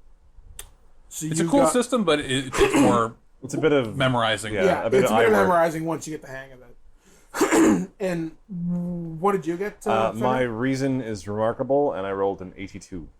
Okay, so So you did really good. so you're looking at them. They seem nervous. They seem composed, but they're nervous. You can just tell by the way that they're holding their guns. One of them is visibly sweating. And you notice there's probably about 5 of them. They're just guys in suits, but they have very obvious assault weapons. And they're definitely not cops. I was ready to go knock knock, and he's going to go, who's there? I'd be like, fist, and then punch, but there's 5 of them. Fist, fist, fist, fist, fist. I was thinking They have not both noticed of, you yet. We can both Actually, I'm gonna roll for that. shapeshift. We can shapeshift into They them. do a lamp in the middle of the road, and they'd be like, what the No! hell's this lamp? We can shapeshift into humans with our just normal I faces. don't with believe guard- so. That was it's, So I it's supposed to be rolled- inanimate objects. I thought we could do humans as well. Can we not? do Yeah, humans you as well? can, but you can't. You couldn't turn in the Tom Cruise. No, but I could be like me in their suit. Yes, you Like, could do that. Oh, your we can voice, do that. your voice still remains yours. I'm You can't already take in a on their suit. mannerisms. They don't know me, so like. Well, the same thing. I'm already in a suit, so I could just walk up and be like, So I rolled a 97. oh, you rolled 97? Okay, So they look at you, go, "Hey, what are you doing here?" Shit. Okay. Okay, I'm just gonna... It's crazy out here. You see what's going on? Boss sent us down for extra help. Okay, where are you assigned to? Penthouse. Go on through. It's walking. Ta-da. Fuck this. No powers. Nothing. Just I was all the power of wearing a suit and walking up and looking like You own the place. not only do you own the place, that you're tired, don't give a fuck, and don't want to deal with them. You just walk up and be like, boss sent me in, and they just let us in. I figured they'd be short-staffed at this point, right? They just I'd be like, That's putting it I just lightly. look at you guys and I'm like, that was what the fuck? That was just beyond easy. So we just walk in. So you start walking through the building. You start Yeah. heading towards the elevators. You do see piles of ash on the floor. You do pass another couple of guards, Yeah. and they just kind of look at you, kind of nervously. So I just give them, just look at them straight, blank, just give them a nod and start walking on. All right, so you start walking on. You come up to the elevator, and Kingpin's penthouse is on the 60th floor. Cool. Nice that they labeled that for us. It just says Kingpin Penthouse. It's labeled Fisk Residence. Bad guy here. That's it. So you start heading up Yeah. to the Fisk residence after a couple moments on the elevator. You come inside. The door opens. It's this immaculately marble kind of lobby sort of area. It's actually suspiciously quiet. Like, weirdly quiet. Everybody dead. Well, everyone else is half gone. Wait, the half of the universe, was that just humans or dogs and stuff too? Everything. It was all life. It's hotly debated. all life that isn't plants, right? Yeah, It's all very life hotly is- debated as to what counts as life being. So I think it was eliminated. because in the show movie it was anything that wasn't a plant. I Yeah. think Like, yeah. anything that had like Anything Anything that- that wasn't a animals resource and dogs itself. disappearing and stuff like that. yeah, like Oh, I it was didn't realize. because it was half of all life, but life is different than plant life, right? So animal life, I guess. Yeah. Anyway. So I mean, life like that dogs and reproduces. cats so I'm assuming the guard dogs and shit are pretty much dead, or we'd hear Yeah. them by Yeah, now. they're half dead. Be like, well, this turned out to be a lot easier than we expected. So I figure we're gonna go to his study or his office. Okay, so you start walking through. You walk into this huge library-like area. See, like one of those globe things that everybody has in their study. These giant oak tables. You see a neat desk with a computer on it. You see this giant window, which is actually shattered. Okay. There's tons of glass on the floor, but other than that, you can just see the curtains just gently blowing in the breeze. Anyone particularly good with computers? No. I have military. That might You help. might be able to. Yeah. Wait a second. My occupation is finance. I'm going to be the one that's able to look because I'm a investigator, right? So I would have a you file forensic knowledge reports. of, Yeah, of forensic. like I can look through his QuickBooks and I can Yeah. look through his spreadsheets and tell if something's fucky with his ledger. I can probably see if there's Okay, so you investigate Yeah. the computer. I'm going to investigate yeah. that I'll window. investigate the computer and see if he has any like a ledger book or something that might, even if it's in code, I'll know if it's a ledger. Okay. I'm gonna Roll stand me- here, look pretty. All right. Keep doing that. Okay, so you're gonna look for the ledger. You're gonna go. I'm going to check out the window. Okay, you check out the window. I want to see if anything, like, can I, like, peer carefully over Yeah. the window to see if anything fell? You don't see like anything fell. Although, roll me your reason. I don't have to do that, right? I need a It's just reason. one. 54 plus remarkable. So what are you roll? What's your? Remarkable 26 for reason. Okay, so you got it. As far as I'm concerned. Okay. Okay, so you're looking at the way the glass was shattered. Definitely external force. So something came in as opposed to went out. That could be worse. Wait. Looks like something came in through the glass. The glass is on this side, so something came in this room.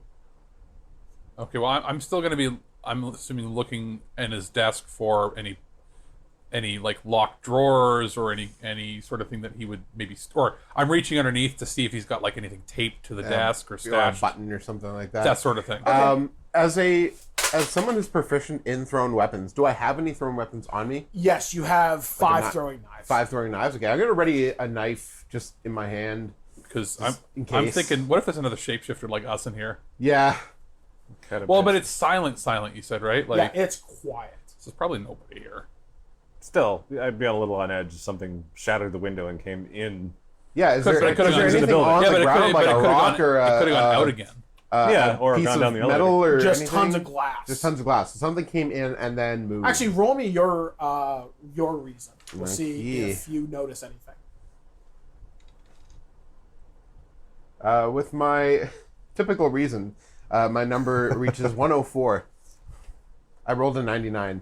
Wow. Okay, so it's pretty you much win. you notice there's actually a rope attached. There's like a rappel line attached, but it's kind of it keeps swinging in and out of the window. So you didn't notice it when you first entered the room. Okay, guys, there's a rappel line here. Someone definitely came in. Like a rappel going up or down. You're able coming from up, like someone So came in someone from the roof. repelled. Down and from then the roof kicked in the and- door, kicked in Yeah. the window, sort of thing.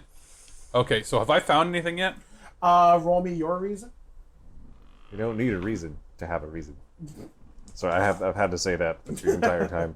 Now it's off my chest. We're good. So that is 60 with typical. 60 with typical. You find something. You find a drawer that has a complex lock on it. Okay.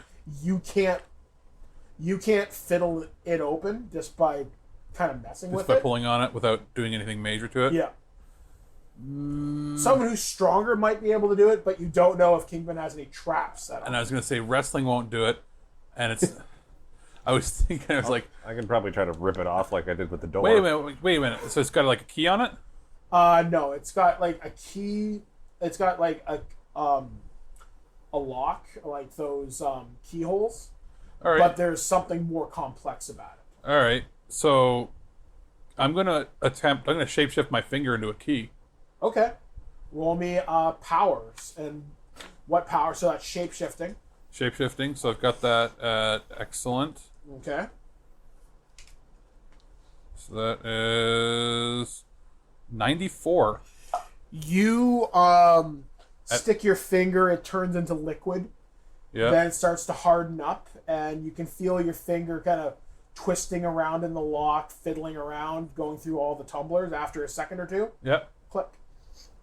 And it opens. Nice. See, I knew this would come in handy. So the drawer slides open. You see it filled with stacks of cash. You see a handgun. And you also see a very expensive-looking notebook. So I say, should we take it all? You wanted to know about Actually, how we're going to get paid. what good is money right? Yeah, but what good is the money right now? I don't think Society's any not of us gone. have proficiency in armed weapons. Well, I'll take the gun because I can always throw it. Still, yeah, you can have a gun. but it might How do I be. use this? Well, it could be used as evidence or something. That's so. true. Yeah, keep it. So take the gun. Money's not really worth. People are in panic and people are looting. Money's not really worth anything right now. So then I'll take the notes. Okay, you do as such, which I really got to stop using that phrase. So Hey, that's just your key. That's your signature, man. yeah.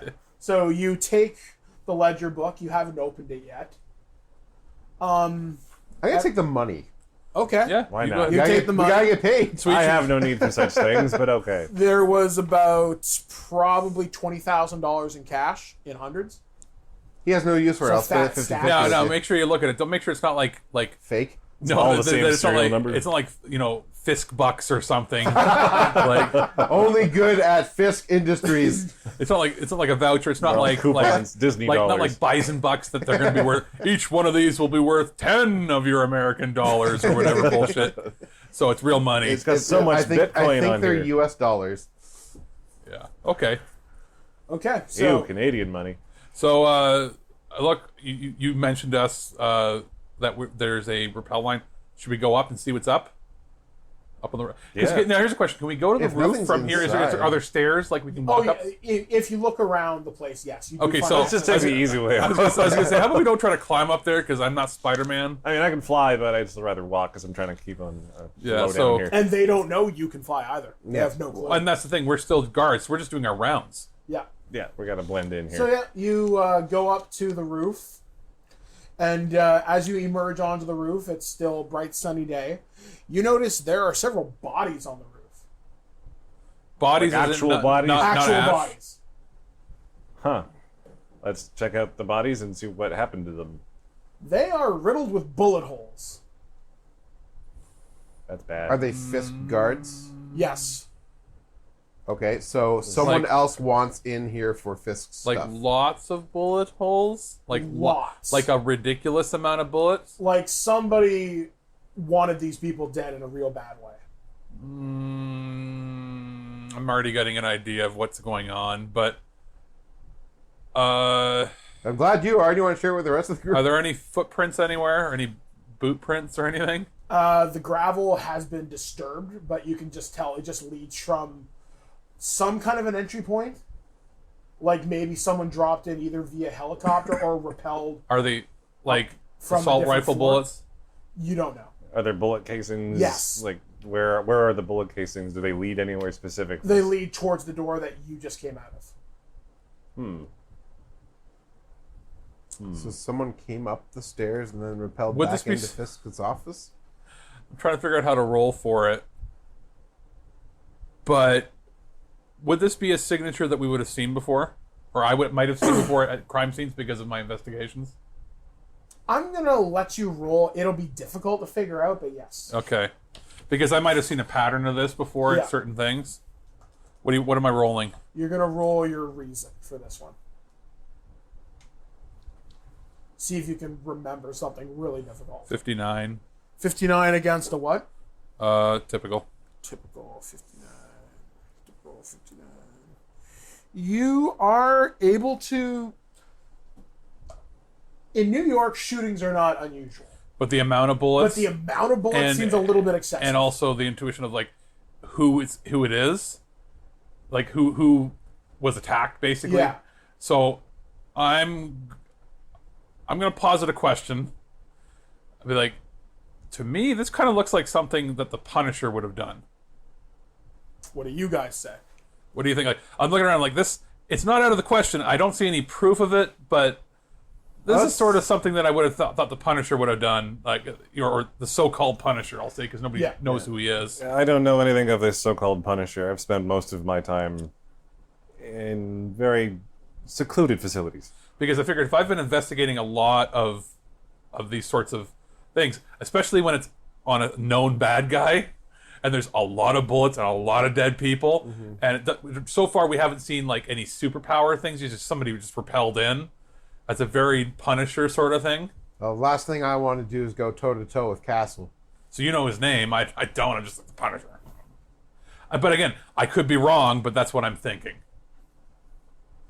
So All right. Should we try to pursue this punish man? He was on the news a lot. So. Yes, a lot. And the fact that just how many bullets were used, and how many bodies were left.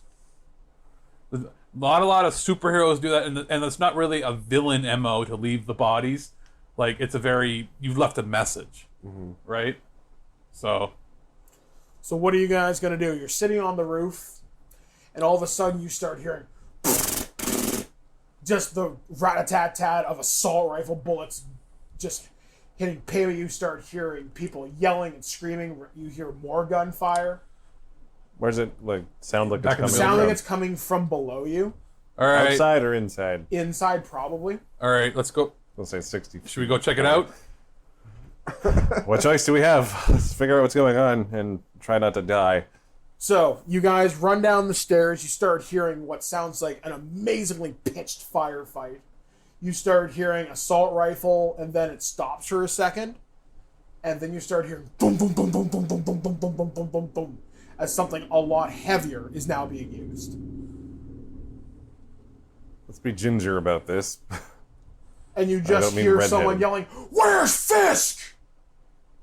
It's the Punisher. So should we go say hi? Because he's supposed to be a good guy, right? He is definitely not a bad guy. He probably, if we explain ourselves, won't kill us. Just If make we sure get a we chance to kind explain of ourselves. let's make sure we don't surprise him or anything and go, hey, so guess who it is? 'Cause So we'll just get shot. how do we do this? Does anybody have anything white on them that we can just wave a flag? Be like, hey, because Why don't you Just turn turn into your a hand wave. into a flag? Oh yeah, I guess I could just turn my hand into a flag. I can do that too. We'll both do that. Yes. Okay, so you guys come into a hallway. You start seeing guards running towards you. And then you just see this man in a long black coat with a skull shape on what looks like a Kevlar vest just mow them down in the back with this, what looks to be some kind of heavy machine gun. Okay, so I'm just going to go, He sees you guys. He looks at your clothes And your flag arms. and your flag arms. He's like, "What the fuck?" He points the gun at you and says, "Where's Fisk?" prison? Didn't you put him there? Not necessarily. He wouldn't have put him there. He would he help would have to put him in the there? ground. It would be probably Spider-Man that put him there. Because he would be dead. So, we're like, hi, we're here trying to find what Fisk is doing as well. We believe he's in prison still. We can ask you the same question and that sort of thing. By the way, all that upstairs is you, right? Kind of nods his head. He hasn't lowered his gun yet. He goes, "You're looking for him too? Well, he's not at Rikers." Oh. Oh. We've been sent to find information about Fisk. We need to know what he's up to. We know he's trying to deal with dangerous new weapons. He points the guns at you still, and he's like, "You got to the count of 5 to tell me why I shouldn't blow your head off. Who are you? Who sent you?" We're with S.H.I.E.L.D.? Question mark. Whatever's left of we're S.H.I.E.L.D. with sent whatever's us. left of S.H.I.E.L.D. after all this went to shit a few minutes ago. He has to have noticed people are just disappeared. People just fucking vanished, gone. Makes you wonder if someone who's freshly been shot would get snapped as well. If they're still alive, yeah. Yeah. Presumably. That would be a mercy That would at that suck point. ass. He looks at you and goes, "What are you talking about?" Look outside. Haven't you noticed all the ashen Here's piles the on thing. the ground? Keep the gun pointed at us. Just look outside. He kind of backs up, kind of looks out a window. He's like, "Yeah, what? What do you mean?" It's like everybody is turning to ash and disappearing. Planes are crashing. Cars are crashing. We rode fucking bikes here because it's not safe to ride on the road. He's like, "I've been on the roof for a day. I didn't notice anything." You've been up on the roof. Yeah, he has no idea what's going on You the didn't ground. hear all the chaos going on outside? Or I guess it's New York, so that's pretty much... Didn't see Well, the helicopters. city of yours is usually a bit We'll see chaotic, if- but not we'll- like this. We'll see if you noticed. I rolled a 61. He goes... He kind of pauses for a sec. He lowers his gun a little. Because I say, He's like, come to think of it. shouldn't there have been a lot more guards here? He goes, yeah, getting in was a little too easy. Like, we just walked up, said we're the relief, and walked in because they were so nervous because they were so understaffed. They just watched half of their staff disappear into piles of ash. They're a little on edge. Yeah. We're not here to fight. He goes, all right. He slings the gun. He's still got his hand on the trigger, but he slings it across his chest. He's like, all right. For now, let's say I believe you. A lot of weird shit happens in this city. So you can help me find Fisk or what? May as well. That's what we were on our way to do anyway. Yeah, now that we know he's not in prison, because that was our next stop.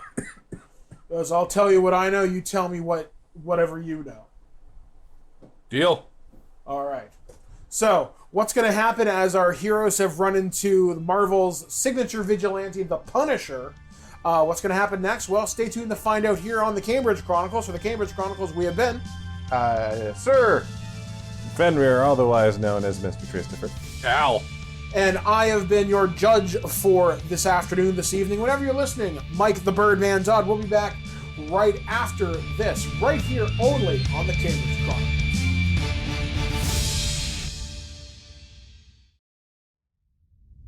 Throughout the ages, there have been heroes and warriors who have embarked on quests to save faraway lands and free the people from would-be conquerors. Today, legends are told from the tales of our terrible warriors. Chronicles of an unlikely group of nerdy adventurers armed only with their dice, some pretty stupid ideas, and a horseshoe up their butt as they come together to save the day in the Cambridge Chronicles. Seriously? You couldn't find anyone better? Welcome back to the Cambridge Chronicles. I am your judge for this adventure, Mike the Birdman Dodd from ThisWeekInGeek.net. But I'm not alone as we trek through the hallowed halls of the Marvel Cinematic Universe in Avengers Aftermath. I'm joined with my heroes this afternoon. Alex! Oh my god, he was pointing at me and my left eye was blind to it. I'm in the middle. I'm Mr. Christopher. And I'm Lee, also known as Sir. That's right. When we last left our heroes, they had just encountered Marvel's vigilante known as the Punisher inside Wilson Fisk, aka the Kingpin's penthouse apartment.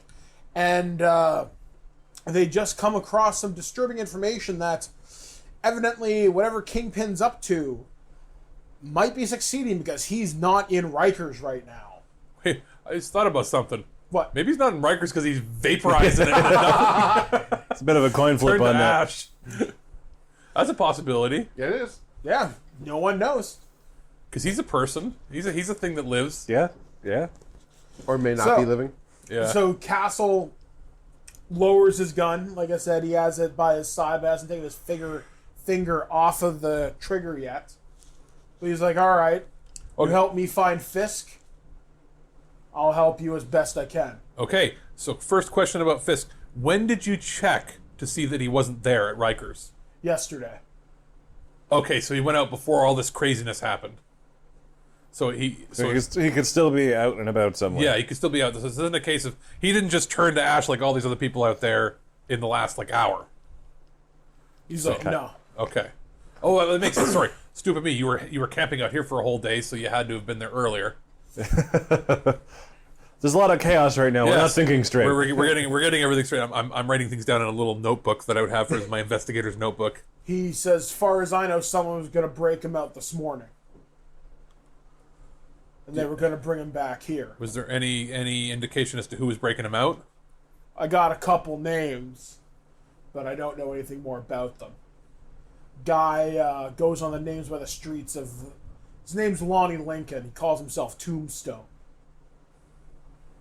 Another guy named Fred Dukes. And that's all I know. Van Damme? That's the Van Damme's character in Bloodsport. in Bloodsport. Right, those are the only two names I got. So if we get a big jump kick to the face, we'll know who did it. Where would they take him? Yeah. See, that's the thing I can't figure out. Fisk is still running his empire in Rikers, and he's safe in there. No one can touch him, not even me. So why would he want to get out? That's the question. Was there something else on the inside that would make him want to leave? He goes, well, ever since that bullshit happened downtown, and the gangs are in an uproar right now. The Jamaicans, the Russians, even the Chinese, Madame Gao, we don't know what happened to her. Just everything went tits up a couple of months ago. Power vacuum's been huge. Why he'd pick today of all days, I don't know. Could be just another day in the calendar to him. But he sure picked a hell of a time to want to leave. Well, what we know is that he has been trying to get a hold of new super-powered weapons using alien technology. And we were basically sent to intercept it and figure out what's going on and stop the deals from happening. You got that notebook you grabbed out of the drawer, right? I do. I have this ledger. I believe it's a ledger. I haven't had a chance to look at it yet with all this chaos that I found in a secret compartment in his desk upstairs. So let's crack it open and see what's inside. Okay, so you and Castle both look at the ledger, or he says, maybe we want to do this someplace a little less guard heavy, because we don't know when they're going to send reinforcements. I'm just picturing he just reaches his gun out while we're looking at the book, shoots somebody, and says, maybe we should do this somewhere else. So Castle says, maybe we should go. Okay, so let's go to my office? All right, so as you guys exit the building... Because I believe I'm the only one that would have an actual office. Yeah, I have spent time just in the SHIELD facilities kind of explaining a bunch of stuff about alien technology. That's my backstory. That's just... Yeah, because I'm the only one... Yeah, and I have a place in Manhattan. All right, Because so... I had to have a place where all Where the you rich live. people are going to be hiring me, right? So it's as going to be in you- the crappiest part of Manhattan. So it's going to be... I wish I could remember the address of where my brother lived for a while. But anyway, it's this little sliver, basically a bachelor pad. That's an office, I say in quotes. So as you get into the elevator, you ride it down. A little bit of elevator music's kind of playing. It's just... So he kind of looks at you, goes, so, looks at all of you. What's your deal? We were just called in last minute because there's a lack of heroes everywhere. Heroes. Stuff's going crazy. That big circle showed up in the sky a little while ago, and everything's been nuts ever since. I was... He goes, what makes you three so special? We're the Not last carrying ones any around. hardware. I'm good at investigating fraud? Question mark. Is he basically asking what our powers are? Yeah, he's trying to feel you out. I don't get hurt easy. I'm an infiltrator. I'm a god. That's all you need to know. I don't He looks at you and goes, God. Boy, you think awfully high of yourself. He looks at you, goes, infiltrator. Let me guess. OGA? OG, eh? It's like, I don't He know. goes, well, you ain't a spook, otherwise you would have known that stands for other government agency. So who the hell are you? I don't mind helping you if you're helping take down Kingpin, but I need to know what your deal is. I'm on my own, but I'm a freelancer. So you're just like a It's a paid little merc. redundant. Yeah, I'm a merc. A crap merc. He looks at you and goes, I don't think... He goes, mercenary. Alright, well, I guess Kingpin's got powerful enemies. Though I still don't know what to make here, the suit and this god over here. Whatever. They're all right. You come into the lobby. Yeah. You see about 5 more guards, Yeah. all pointing guns at you. Frank Castle just kind of puts his machine gun up and goes, fuckers, please. They all kind of look at him. They all kind of look back and forth. They're like, I don't think we get paid enough for this, guys. And they fucking drop their shit and run. Can I pick up their shit? Oh, you crap Crap infiltrator. infiltrator. I was going to say, always always the pirate. Ooh, Always the stuff. swashbuckler. They drop all their guns and they start bolting for the door. I'd like to think that as we're walking and talking and explaining our powers, that I was walking through fire and didn't realize it. Just be like, I don't get hurt easy as I walk through fire and step on glass and stuff. And just, So he looks. So the Punisher turns around and looks at you. Goes, "So you don't get hurt easy? You one of those freaks I see on the news?" maybe. It's just, He kind of cocks an eyebrow. He goes, "And what do you do, God boy?" I am of Asgard. I keep my powers close to the chest. He looks at you. He goes, "What the fuck is an Asgard?" You'll find out in time. I don't need to explain myself to Midgardians, I guess. He looks at you, kind of cockeyed. He's like, "I don't know how to say this any other way, but you're fucking weird." I just muttered to myself, hot topic emo. Hot topic emo kids. So- I'm not wearing black, I'm wearing dark green. So you come out front, and you see there's a van pulled up, and he goes, "Get in." In my head, I'm thinking, that's usually stranger danger, but okay. You're not harmed easily, so... Yeah, I'm When the stranger's carrying an M60 machine gun, you kind of tend to do what he says. I'm not harmed easily. That's true. Yeah, okay, I'll get in the car. All right, so you get in the van. Castle pulls into the driver's seat. Who's going to sit shotgun next to him? Anybody? Anybody? I'm just gonna lay down in the back. All right, you go and lay down in the back. His truck is covered in just guns and electronic equipment. I'm going to sit in the front, but I'm going to turn invisible. You just get in and turn invisible. And Where'd he go? All right, you get but- in, turn invisible. But I'm laying down in the back, and like he's got to. I'm just gonna take a nap. I'm just tired, and like that is my character is in a perpetual state of because he hates his job, hates his life, but likes to get paid and just keeps going on. He wants to change his job but can't, so he's just like, I'm just gonna take a nap. So as you turn invisible, Liam, you feel a gun press against your temple. What the fuck? You just used your powers in the open to a guy who has no idea what you do. And you openly said you're a mercenary. He's like, "I know you're there." He can't see my Three- temple. How does he know? He just kind of feels around. Yeah, he kind of feels around. I pictured you going, wait, he can't see me, but he just said it out loud. Yep, definitely. So he's definitely like, invisible. "What are you?" I'm invisible. Can you see me?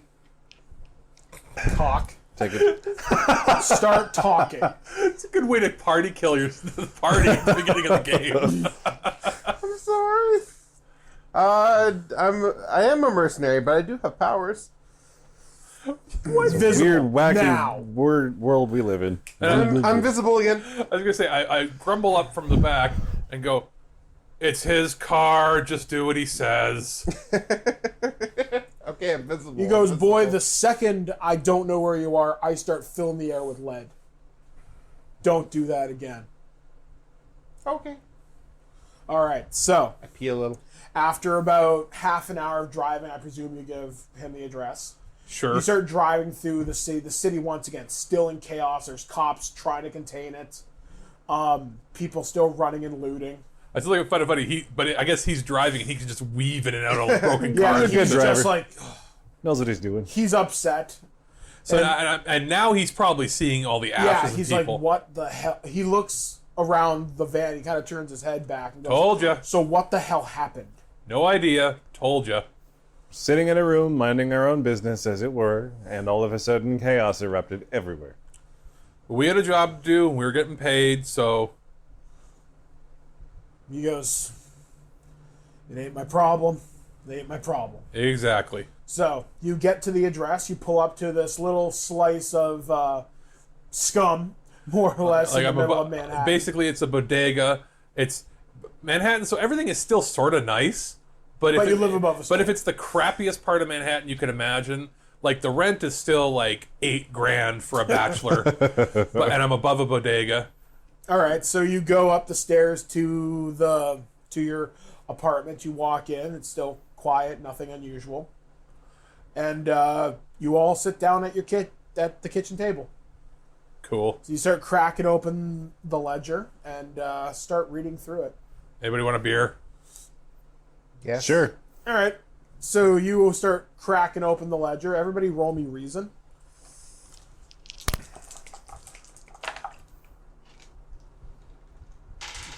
That landed poorly. Keep the other one though. 73 with typical. Okay. I'm probably gonna fail. 8 with 26 remarkable reason. And 14 with typical. Okay, so payout's able to realize there's a series of transactions here. Which would make sense because I'm the guy that investigates this shit. So yeah, you start looking through the payouts there, and there are several accounts located offshore in the Cayman Islands that seem to be associated with this Fred Dukes and this Lonnie Lincoln. There's several aliases used, but it seems to be Kingpin had transferred them a significant amount of money before his incarceration. And it seems to be whenever he gives them the signal, they're supposed to come get him. And it seems to be just coincidence that everything just seems to be lining up. Okay. There's also, I just got to check something here. There's another name that gets dropped in there as well. Evidently, a very large sum of money has been transferred to a guy whose only code name is Taskmaster. Okay. And evidently he's supposed to be guarding him once he's out. And that's all you know. It seems to be like a lot of money is moving around. We're talking like tens of millions. So it's in the Cayman Islands, so we can't trace the money here. We know we can't really... None of us are hackers. We're not going to be able to hack in the Cayman Islands. No. Most people in the world can't anyway. To this Cayman Island. Are you that illiterate? As the Asgardian I'm not illiterate. I'm Who's unfamiliar. Cayman and what islands does he own? You must What find him and destroy islands him. do they come from? Is it like the Kmart mascot owns an island or something? Kmart Islands. Kmart Island. So Castle looks over it with you payout, and he's like, we've got a series of 3 mercs. And a lot of money moving around, but not all of his fortune was seized by the government. This money was off the books. So what does he want with the guns? I guess we're gonna have to figure that out. So, out of the 3, is there anybody in there that Frank Castle might have heard about, where they might have worked He's out like, of? I've heard of Lincoln. I've heard of Tombstone before. I know he works out of Harlem a lot. Believe me, the guy sticks out like a sore thumb, but you'd remember a guy who has pale white skin. In Harlem. The guy looks like a ghost. Okay, so let's go to Harlem. All right, so you get back in the Come castle. on. Ring ring. Get back in the castle's Ring van. ring the racism police. No, but it makes sense. Like, he looks like a ghost. He would stick out. So he says the last time Tombstone was there, he was working for Cottonmouth, but Cottonmouth's gone, right? yeah, Cottonmouth is dead. I'm gonna say I investigated what happened with Cottonmouth's whole. Yeah, Cottonmouth, Cage, Mariah. Basically, I investigated the club for insurance Yeah, purposes. for Harlem's So Paradise. I would know that. So, yeah, he says, well, we got a couple of addresses here. Whether he's actually there, I don't know. If he's smart, they're all probably just dummy addresses. We'll have to wait and see. Looking through the ledger again, roll intellect again. See if you notice this one particular detail. 0 is what? 100. Oh, 0. so then Unless you also have a 0. Yeah, then unless it's you 100. also have a 0. If it's 0 and then 0, it's 100. If it's 0 and any other number, it's just the one number. Yeah. so I guess it was 100 then. 100 and you said intellect? Oh, it's if you got 100, you succeed. Okay, then I got Automatic. 100. I got 100. There's an address on the thing that doesn't seem to correspond with any of the transfers. But it's there for it's whatever. there, and specifically, it's mentioned several times. Like, you also notice a name associated with it. There's a series of numbers. You recognize it as an NYPD storage locker. Oh, like storage. Like an evidence lockup. Evidence lockup. So at like the main evidence. Like One of them. One that of them. would be for the district kind of precinct. In Harlem. In Harlem. And for some reason, it's mentioned several times. And there's also officers' names mentioned. And you see a couple of $1,000 payouts have been made to these specific officers, and they're attached to the specific precinct. All right, so I mentioned that to my cohorts and Frank Castle. All right, I think we're off to the Harlem Police Department. And I just say, please, Mr. Castle, don't kill the cops if we don't have to. Because we're better than that, aren't we? I only care about dirty cops. But right now, I want to know why these mercenaries are going after a police lockup of all the All right. things. So, now your van, it's not... You might want to park a little away from the police station when we're all getting out. Because there's enough chaos going on. If they see a bunch of people that are armed come out in front of their station... The van pulls up and unloads a bunch of armed people. Himself, probably a good idea there. So I say we all... Start heading over towards there? Yeah. All right, so you start heading over towards the police station. It's quiet, and then all of a sudden you start hearing yelling and voices, and you start hearing just rapid gunshots. They sound like Frank's machine gun, but louder somehow. Just do-do-do-do-do-do-do. Like a street sweeper? Similar. Just hammering. And you see two people emerge out of the police station. You see one guy comes out. I'll actually show you a picture. I'm showing him around the room, so just give me a second here. We're going to show you a picture through the magic of audio. Yeah, I'm going to show my players. He's handsome. You see this guy come out. Oh, hi. Why are you showing us a giant Oh. penis? No, it's not. Oh, it looks like... Very broad-shouldered. For description, it looks like Colossus Yeah. in the 80s video game, only with a devil-looking face. So you see this guy come out. He's Massive got shoulder pads. literally bone-white skin. He's got this kind of flat-top haircut. He's got a suit on, but you can see he's obviously got body armor over top of that. And you see another guy come out beside him who probably weighs... I thought he was wearing body armor and then a suit over top of the body armor. You can do that, actually. That would be in Shadowrun. hilarious. But you see another guy come out. He probably weighs easily 500-600 pounds. He's standing he's beside one of my him. people. He's dressed in tight-fitting body armor as well. And Wow. he's carrying... Let's be honest. When you're 500 or 600 pounds, everything is tight-fitting. but he's also carrying two cases over his shoulders. Okay. And he looks over at Tombstone. He goes, "This was a lot easier than I thought it was going to be." And they start walking out of the police station. The cops are running behind those two.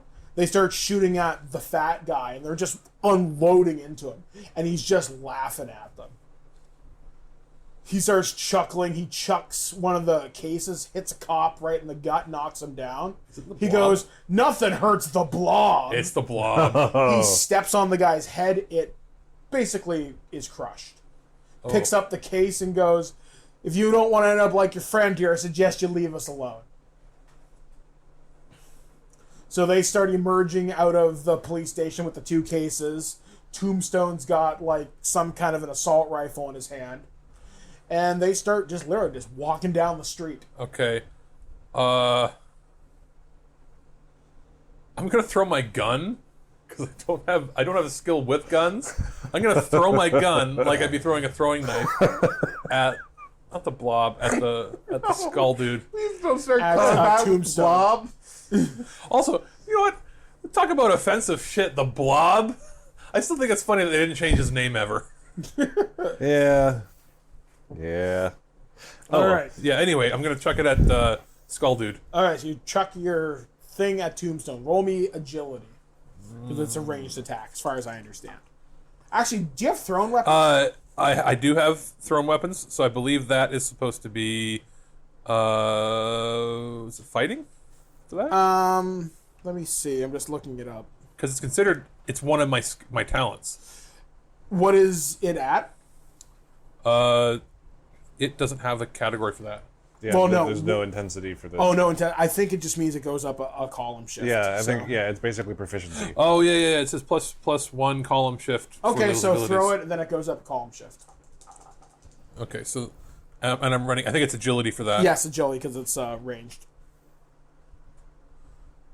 It's 28. Okay, so you throw the gun. Plus a column shift up. So it goes up to 28. So what was from- your agility? Excellent. So it would go up to remarkable. Remarkable. 28 is not enough to hit, unfortunately. So you throw it at the gun, or you throw the gun, it sails past Tombstone. He's like, oh he fuck, looks gotta at- go into the dark dimension. Just bye. no, I'm kidding. He looks at the blob and goes, "What the fuck?" Break that, evildoer. No, I just throw it and I go, ah, shit. He looks over at I Blob had a and better goes, chance of throwing it than I did of using it. I don't have any skill in using guns. Freddy, Tombstone looks over at the Blob and goes, "Hey, Freddy, get a load of these losers throwing guns at us. Come on." Go fuck him up, will you? Oh, all right. Let's do Started this. combat with the blob. That's okay. So the Blob drops the two things and goes, he drops the two cases, cracks his knuckles, Eee, That was good. that's and good. he's like, "All right, kids, it's time to play." It's blobbering time. So everybody roll initiative. So how this works is you roll your percentile dice, tell me the number, add your intellect to it, or your intuition.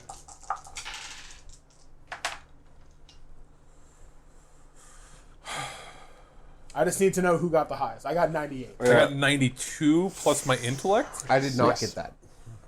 Yeah. Intellect. What is your number? There is no intellect. As a, Intuition. Intuition, sorry. good.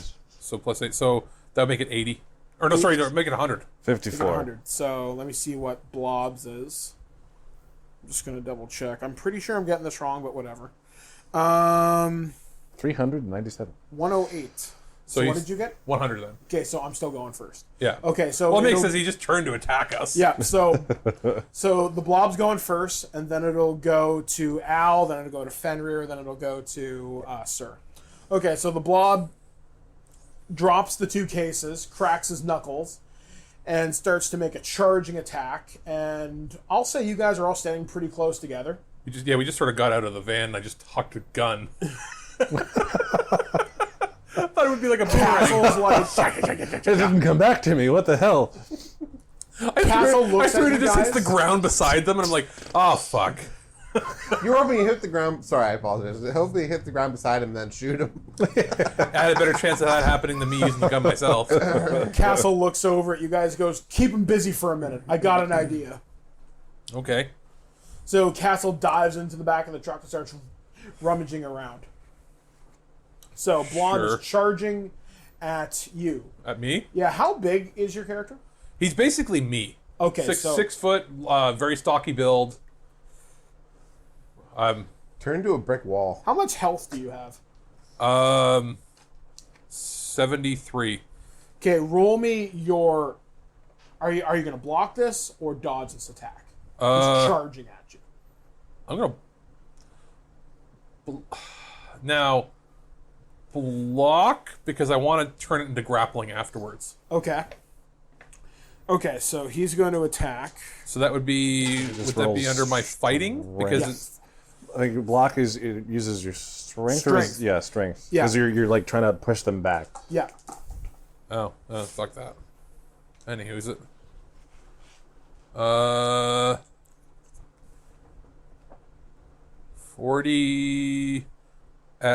40 at typical. Ow. You do not grapple him. No, that wasn't the grapple. That was just the block, right? Oh, to block him. So you take. What's your what? Hold on a second. I just got to see how this works. This is where it gets a little rules. Combat is quite complicated. Yeah, combat is annoying in this game. Because it's just a little bit. There's a lot of checks for this number versus this number. Check this column, do this, Well, and figuring then out what you subtract the can do, difference. like I was reading that as far as the wrestling grappling goes, I think I could roll for that as my defense. Like if he's going to throw a punch, I can roll to try to grab the punch, or I can roll to just absorb it, like his block. Yeah, blocking fully just absorbs. So I don't know damage. if I rolled the right thing or not with it. Okay, so we'll say you blocked. So So we're saying I tried to. So basically, I put my hands up Yeah, you put your hands up to block this charge instead from of the blob. reaching to because he's charging. He's not reaching out with his hands, so I can't like. What is judo. your strength? My strength Yeah. is typical So what's that number? 5. Okay, so you take. I just gotta figure this out here. You die. All right. So the blob inflicts 65 points of Oh, damage. Jesus Christ. He charges you, and it hits, and basically he bowls you right over. So 65. Yeah. That's a strong So start. I literally have 8 health left. Just like that. I also don't heal fast, so I'm probably dead for the game. Not necessarily. It's not over yet. That's true. Yeah, it's not over yet. Basically, I get knocked back into the van. Yeah, basically he gets knocked. You're basically that outline that you see in cartoons right into the side of the van. So I get the wind knocked out of me, so I'm out for a bit. Yeah, Castle's like, keep him busy for another minute. All right, Fenrir, what are you going to do? I'm going to attempt to ensnare the blob. Okay. So I'm going to conjure, because it's a missile, it's a magical power. So Yeah. I'm going to conjure my ensnaring attack, which appears as a crackling green energy in the shape of a bola. So Okay. a string with 2 balls on the end. Okay. Ebola, like I knew you were going to say that. I knew you were going to say that. well, I wouldn't be affected, so It's a not to disease. I'd be okay. I give you Ebola. All right. Roll the hit. Okay. So that's 20. And what am I adding to that? My ensnaring missile That level. would be arranged. Okay. So, but is this for the ensnaring missile's power? Yeah. Roll your power. Okay, the power. Amazing, which is a 46, and I rolled a 20. You do not hit. Okay. So your ensnaring missile wraps around his legs, but he just kind of snaps it in half. And he starts kind of laughing. He's like, what the hell was that? Oops, I hit you. It didn't do much, but at least it didn't just skirt along the ground. All right, sir, what are you going to do? Cower in fear. I was gonna say go invisible, but You could. Jeez. That's not really. It's kind of his trademark now. Well, there's a reason you're not part of another team already. Is because you're kind of useless. You're just like go invisible. Like, how do you accomplish anything? Pocket sand. what can I shapeshift into? What you Anything want, I shape- want? Anything you want within reason. 50% of your within- current body size. And you can't turn yourself into an atomic bomb and blow yourself up. Yeah. No, obviously not. Think of the rules of the T-1000. I was just gonna shapeshift into a barrier around him, just cover him. No, what? That's not a thing. Why don't you just turn into him and confuse him? Yeah, you can Which do one's that. the real me? He's not. The blob is not known as being very smart. Has he seen? He's seen me. I'm guessing. He's probably focused on me. Yeah, Yeah. he's focused right now. But has he on seen Pear. me? He knows my So he, No, he hasn't. he couldn't tell if I have shape-shifting abilities. He doesn't know me. So No. He rolled a 3. okay. Grrr. So dumb. That Yeah, was a dumb. fucking post. Yeah. Okay. Have we determined if he's working for Fisk? Yeah, It seems likely at this It's point. very, very likely. I'd like to shapeshift into Wilson Fisk. Okay. All right, you roll me your powers. See if you can accomplish how accurate your likeness is. Or you're gonna have a weird face, like a mustache. And you're not supposed to have Keep it or in mind, something. this power Alright. does not allow you to shapeshift your voice. Yes. That's a different power. I'm just gonna try to do my best. Yeah, you're perfectly able to do an impersonation. I watched Court TV when he was in the. You also don't know I think whether- I got the gist I'm of pretty it. sure that he wasn't on the People's Court. It was not the People's Court, but Court Somebody's TV. suing him because he was a bad landlord or something. Okay, so I'm hoping that I did pretty damn good because my shapeshifting is excellent at 16, and I rolled a 95. You succeed. I am Wilson Fisk now. You are Bye-bye, Wilson kitty. Fisk for all intents and purposes. Excellent. You go behind the van. You shapeshift into Wilson Fisk in a suit that you saw him on TV, White suit. white suit, and you step out Flashy. from behind the van. Freddy! Mr. Fisk, Stop, Freddy. what are you doing here? Sorry. He's like, we got the guns, boss. We were coming to get you. And I've come to get the guns. Give them over to me. Yo, Lonnie, Fisk is here. You see Tombstone stop walking down the street. He turns around, and they're like, what? He sees Mr. Fisk, and he just kind of tightens up. He grabs the two cases, starts walking towards you. And he's like, Mr. Fisk, He doesn't quite know what to say. You caught him completely off guard. All right. Do you guys think I'm dying. I'm sorry. Stop, Freddy. It's perfect. So it's like, but he's so dumb. He's so dumb. Okay. Here's the thing. Is that even his name? Fred Dukes, yeah. Okay, sorry. For a second there, I was just like, he's like, hey, stop, Frank, and it's just like, his name's not that Frank. me? He's like, oh, okay, he must have forgot my name. Okay. It's not like he said, stop, you fat fuck. No, that's probably more believable. And I'm also picturing it's the Wilson Fisk from the '90s Spider-Man cartoon too. That's kind of how I do it, or Vincent D'Onofrio, but still, anyway. So you say stop, Yeah. and the blob stops. Tombstone starts walking back with the guns. He's like, well, boss, what do you want us to do with these freaks? Shit. I didn't think that far ahead. I'm not saying this out loud, by the way. This is my inner monologue. You leave them to me. I'll take care of them myself. Let them go. They're not of any consequence. Okay, fair enough. Let them go. They're not of any consequence. You turn into some words in the air. All right, so as you say, let them go, they're of no consequence. Billboard in the background. The back door of Frank's van flies open, and Punisher sees the blob and Tombstone.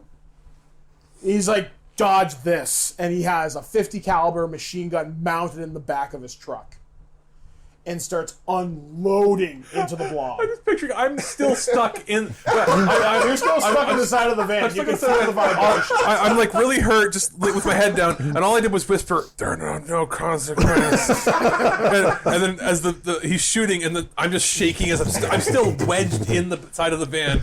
I'm slowly healing, like a normal person, just like, oh, this fucking hurts. So Every bad. shot just jars everything that's already broken. I'm also thinking, is nobody gonna check on me? So literally, Castle starts unloading into the blob, and the blob starts stumbling backwards, and you can actually see he's starting to bleed now. And, Oh shit! You cut the blob. Yeah, so he starts just after Sorry, like a 30 helicopter gun. Yeah. Ding, ding, ding, ding, ding, ding. Holy crap. So after about 30 seconds of sustained fire, the blob falls over. Tombstone is to stand there with his mouth agape. And he's that's like, a nice oh, word. shit. Agape. Oh, Agape. He's like, Mr. stop Fisk, it. run. And you hear Ebola. Frank's eyes go wide. He hears, Fisk, where? He turns and sees you. Points the minigun at you. Any last words, Tubby?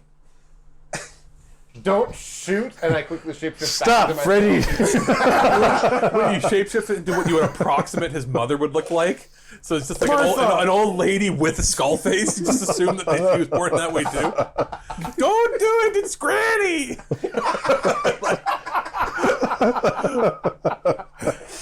All right. No, This is ridiculous. I just picture. I'm still on the van. I'm just like whispering, "Shapeshift into his Granny."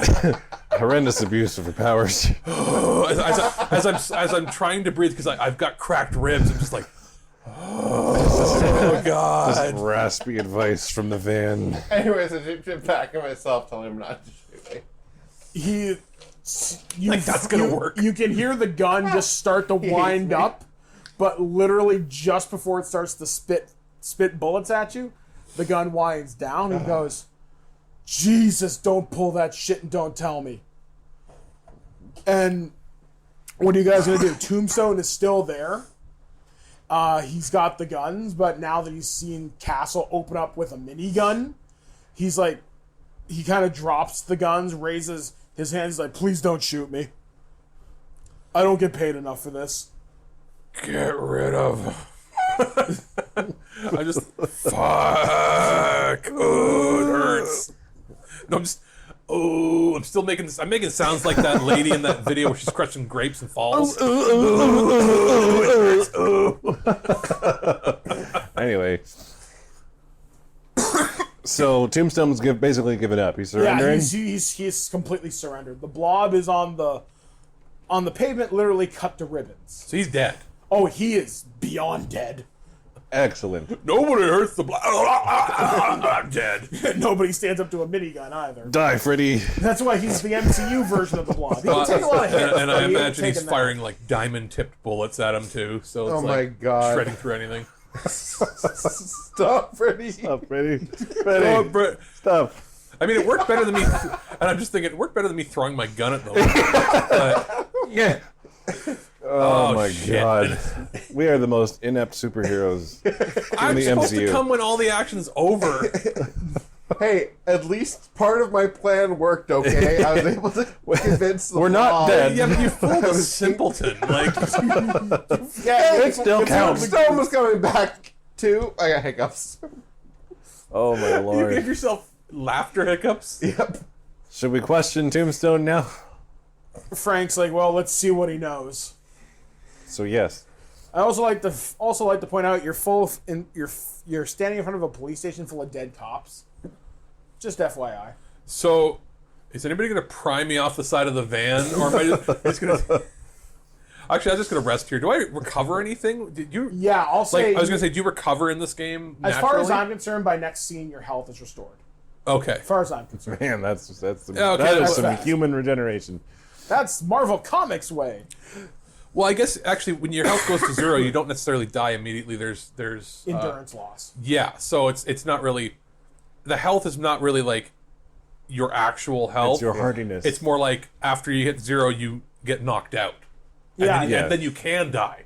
So I wasn't knocked out. I had the wind knocked out of me. If someone right good. had achieved a kill result on you with a blunt, with an edged or a shooting weapon, but because he charged you, Yeah, basically Yeah. he knocked the wind out of me, cracked a rib sort of thing. yeah, he could have killed you had he Had a second hit. had a second hit and grabbed your neck or something. But yeah, so you guys start interrogating Tombstone, presumably. Castle still has the chain gun trained on him. Good. He goes, if you're going to ask him questions, make it fast. We only got a couple of minutes before more police show up. What's in the cases? Hammer weapons. As in like actual hammers or from Hammer Industries. Hammer I say, or from Hammer Industries as the wind is coming back to He my goes, lungs. assault rifles, Judas bullets. Where are you taking them? Well, we were supposed to break out the boss. Where's But- the boss? Wait, you didn't break out the boss yet? No, boss called us, told us to get the guns, and said we're going on a trip.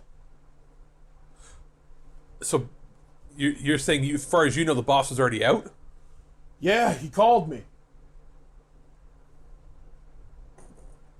From trying to think from where.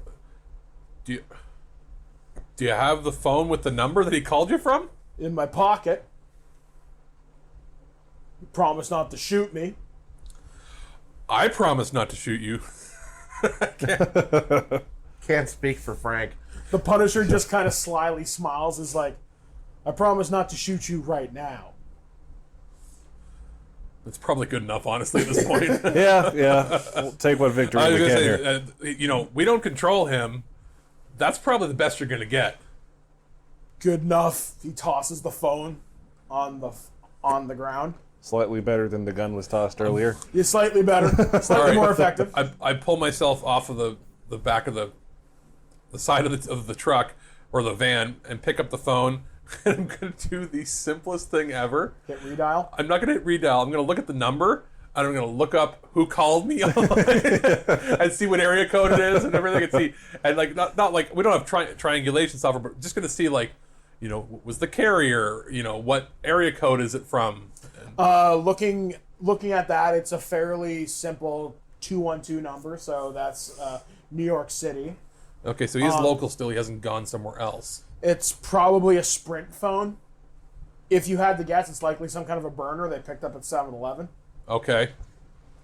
Because why would the Kingpin of Crime be this dumb? Are there any text messages on it? Yes. Text Messages, where are you? Do you have the guns yet? I did a text back. Have the guns. Where do you want them? Tombstone, where were you supposed to meet up with? No, I'm just going to say, where do you want them now? No, I'm asking Tombstone. Oh, yeah. So while we're waiting on him to type his response Yeah. back, Okay. I'm asking Tombstone where you're supposed to meet up to take the guns. We were supposed to go back to his penthouse, and then we were supposed to go to the raft. Okay, so you say that. Okay, as I'm typing, I haven't sent it yet. I'm saying, penthouse compromised. Where do you want them? You hear him, he's like, hold on a minute. So that's all it says. Hold on a minute. Yeah, hold on a minute. So Tombstone goes, we were supposed to take him back to the penthouse, gear up, and head to the raft. Boss wanted to break a couple more of us out. Any idea who? Guy named Taskmaster, supposed to be some real badass military guy. Another guy, where's my iPad? There it is. I just got to pull up a real name for this guy. Because I want to get it right. Another guy we were supposed to break out of the raft was a guy named Morris Bench. So wait, the raft, that's like a prison? The floating prison. Oh, that would make sense. He's like, yeah, it's a raft for powered freaks. It's funny that, well, I guess Wilson Fisk doesn't have any superpowers, so that's why he would be at Rikers normal prison. Right? So, okay. Yeah. And the raft is somewhere like in the harbor? Yeah, it's not too far from Rikers. Okay. like So it's an basically, Alcatraz, but for superpowers. it's not like a separate prison as in completely other own. It's like, it's a government prison. Yes, it's a government. So it's not like a secret crazy prison. No. It's anybody who would be sent to Rikers who is superpowered goes Yes, there instead? Yeah, anybody who's a superpowered villain, yeah. Okay. So it's right near the island. It's basically tethered to the island sort of thing? Yeah. Okay. So it's like, so Tombstone goes on to explain, yeah, we're supposed to go to the raft, break out a few more people, and then the boss said he was going to throw New York the most intense party it's ever seen. Compared to this? Well, he's retaking back his slice of the pie. Okay. And have I received a message yet back? Yeah, you get a message. It's an address somewhere near Queens. Okay. And he says, meet here, bring Freddy. You'll get the rest of your money. Okay, I mentioned that to my cohorts. Say, Frank, we're done with him. They're expecting Freddy. That's fine. Frank looks at him, goes, well, we don't need you anymore. Pulls out a Desert Eagle and plugs him right in the head. Oh, because he doesn't have, like, resistance. He's just like a normal dude. Yep, normal dude. He's got body armor. He is tougher than normal, Yeah, but he can wear a helmet. yeah, you're not dodging a 50 cal. Yeah. Well, luckily, two of us can shapeshift. So, if we need to turn into those people, we can turn into those people. Maybe. Handy. Maybe. I got a really good roll on Fisk. Yeah, maybe. But we can See how try. it goes. See how it goes. You can shapeshift beforehand and just Because, keep trying until reality you is get it right. We are good guys. We try to save people. Like, we're at the core, we're good guys. But reality is, we're not really going to stop Frank at this point. So that's why we're like, oh, we're done with them. Whatever Yeah. you want to do with them. We're not trying to be like superheroes. We're just trying to get this job done. Yeah. Plus, the Punisher realizes Tombstone, he's a goon, he's a merc, he's going to do it again. So, And the second we No leave, love lost. he'll let Fisk know. exactly. So, no love lost. You guys start hearing sirens. He's like, can we please get the hell out of here now? Okay. Let's hop back in the van and All right, get the you hell hop out. back Back in the to van bed. that literally has the imprint of Payhead on the side of it. Sorry, we'll deal with that later. Decoration. Don't worry, I know a guy in insurance. Side and we drive off with you in the side of the van. But, no, I think I've peeled myself off by now because at this point I'd recovered like at least half my health back from. Man, those decals are realistic. And so I get back inside the van and I'm going to take another nap. There's a reason I take lots of naps. All right, so you leave the scene of the crime, presumably. Are you guys going to head straight to that address? May as well. All right, so you head down to the address that is located down in Queens. It's a warehouse. It's fairly high security. You see, like, there's guards surrounding the place. There's, like, a chain-link fence with high razor wire, stuff like that. Frank parks about a block and a half away and says, well, we're not walking in the front door, fellas. I hope you got a plan. Go ahead, plan. Well, it's probably plan D if we can't get to it, but I didn't mention before, I have the ability to enter and manipulate dark, I guess it's called Dark matter. dark force. Dark energy. Kind of looks at you cockeyed. He's like, I have no idea what that is, but I It's hope it's kind useful." of like walking through a door that didn't exist before and exiting on a door that didn't exist before either on the other side of something. But it might be hell. But I can go through for sure. I don't know if it's a good idea for me to bring other people through because, like I said, contrary to what you've seen, it takes a lot to hurt me, environmental-wise. And you might go in, there might be poison gas. Maybe stuff. Do you want me to just try to go in and, like, unlock the door? Or He looks at you and goes, it's not a bad plan, though let me get up on a roof so I can at least give you some kind of cover. so we have him as vantage. Like, he doesn't necessarily need to go in with us either. He Exactly, can just be yeah. support. So I'm gonna manipulate dark force. I'm gonna do some sort of weird, like, woo, blah, blah, blah, blah, blah, blah, like, It's like the Doctor Strange crap. and I'm gonna be all for show, blah, blah, blah, and then just stop, laugh for a second, and then I'm gonna. No, I'm just kidding. It's gonna be like I'm zipping up a zipper. I'm gonna unzip the Yeah. air. All right, roll me your powers. I'm gonna check. unzip it, spread it wide. That sounds bad, but Oh boy. That one was the on power. purpose.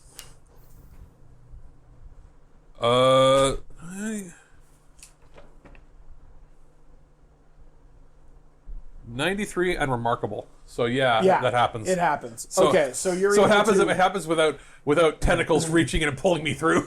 Yeah. So you go through the dark dimension and you appear on the other side of the fence behind the guards. As I go through, before it zips behind me, literally, Yeah. I picture a zipper. Okay. That's how I guess How that's you how I interpret interpret it. All you hear is me screaming because it's still terrifying going through it. Just, oh God! And I come out the other side and I'm sweating. I'm just like, okay. We'll see if the guards hear you scream. A little more discretion, no, I'm saying perhaps. they hear me scream before it opens on the other side. I scream as I go in. Okay. And then as I come out, I'm fine, but just like right. covered in sweat and what appears to be some sort of green liquid from whatever I walked through this time. You're lucky you said that because I rolled an 87. They would have noticed you. Like, oh, it's terrifying going in, but once you're in, it's just like I walk through it. That green slime could be poisonous. Don't know. I just sort of swished it off my arms. All right, so you appear behind the fence, behind the guards. You appear behind a wall that Yeah. they can't see you. You see two guards sitting there. You also notice there's a couple of guards walking perimeter.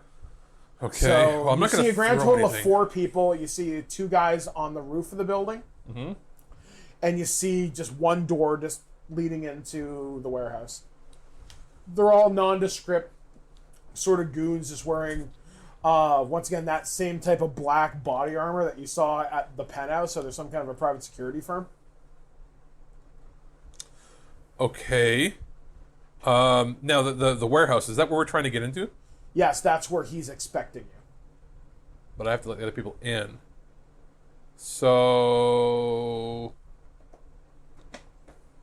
So you're behind enemy I was lines, going but to say, what's your plan? This is not DC, so I can't just turn into Commissioner Gordon and walk in. I could, Hey, but I'd be you like, who could, the but fuck they'd are be you? really confused. I wonder if they have DC in the Marvel universe. Kind of have comic books. I'm gonna shapeshift into a box. Okay. I'm gonna Metal Gear Solid it. You're gonna Solid Snake this shit. All right. A box, but of course I have the ability to skitter. Yep. All right. Yep. Like slide Roll ever so box slightly, with ever tiny so feet. slightly. Yeah, like little like bug feet underneath it just to move, like ever so slightly. All right. That Roll is me your powers. creepy as hell. Yeah, it is. Well, it's 90. So David Lynchian body horror. You've turned into a cardboard box. So it's excellent. So 16 plus, so at 90, that's like 100 and some odd or whatever. Well, you're not adding it. You're just rolling. Oh, those it's under. rolling it, right? Yeah. So it's 90 at excellent. Yeah. So you did fine. Yeah. So So yeah, I you turn into a box. turn into a box, and the box is like just a box, and this no, it just says delivery or whatever. It's an Amazon box. Okay. There we go. It's an Right. Amazon You box. turn into an Amazon box, and Just sort of sliding bit by bit behind the people. I presume your senses are still active. Oh yeah. I'm just like staying against the wall basically, and just sort of sliding my way Creepy. down. All right. I'm trying to think. So to the warehouse. Do I have to? I'm trying to figure out. I don't need to disable the guards. I just need to get to the warehouse and find a way to let them in. Don't I? I mean, I could probably get in. I could shapeshift into a bird and just fly in. Yeah, or fly. Yeah. They might try to kill you. But I'm gonna slide my way. You know what? No, I'm gonna slide my way to the two guards that are working the door. Okay. I'm gonna slide my way in there, and I guess I'm kind The ones that are guarding the fence or guarding the door? of. Where's everybody?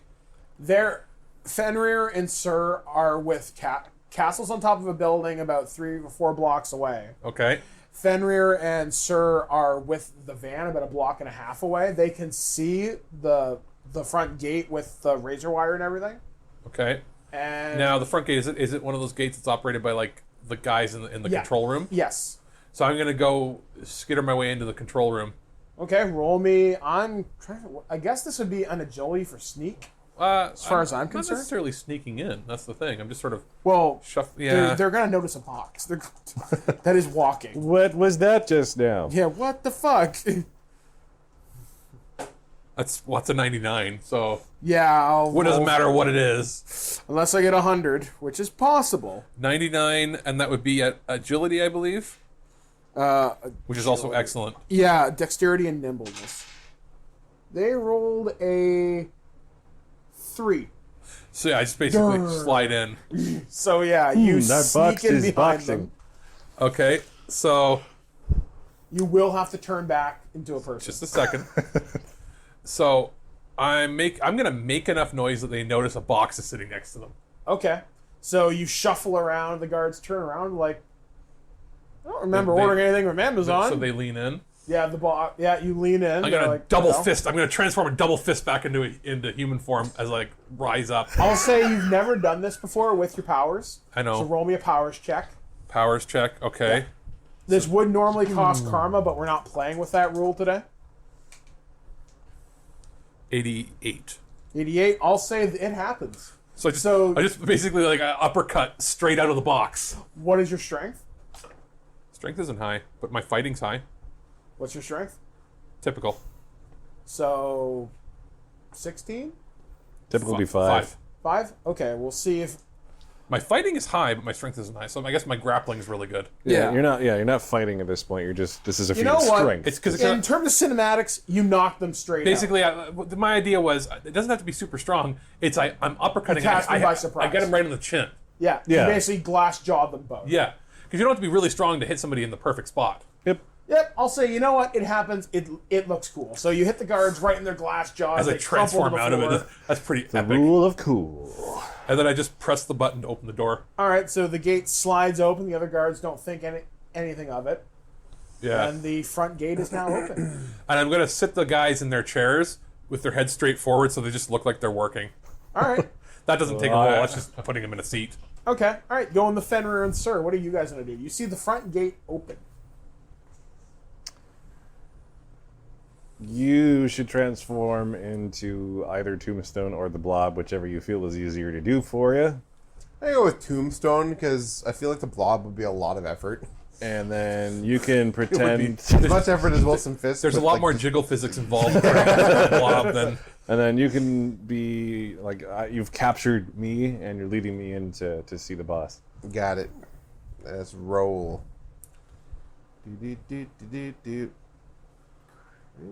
Classic I Star will say Wars. this: the system's a lot easier when we're not having to track the chart as much when it's just the GM doing it. Yeah, like I'm tracking a lot of this. And the more we play, like if we played this another session or two, we'd probably be able to I get got a 66 with excellent shapeshifting. 66. Excellent. You succeed.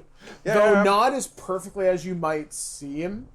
Crappy haircut. You got a green result, so your skin is a little more flesh colored than bone white, Okay. but physically you do look like it. So basically, it's enough So- unless somebody really knows. I got a tan. Yeah, basically, You got a tan. you better hope you're not under harsh bright light. Alrighty.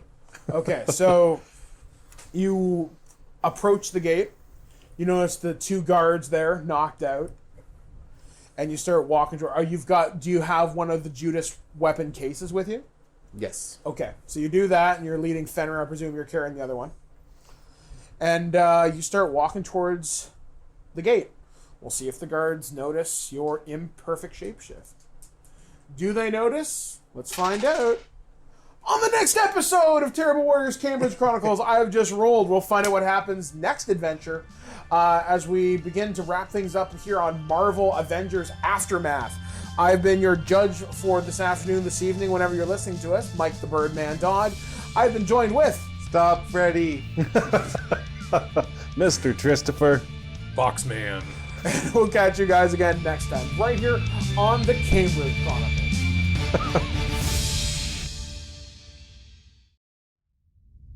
Throughout the ages, there have been heroes and warriors who have embarked on quests to save faraway lands and free the people from would-be conquerors. Today, legends are told from the tales of our terrible warriors.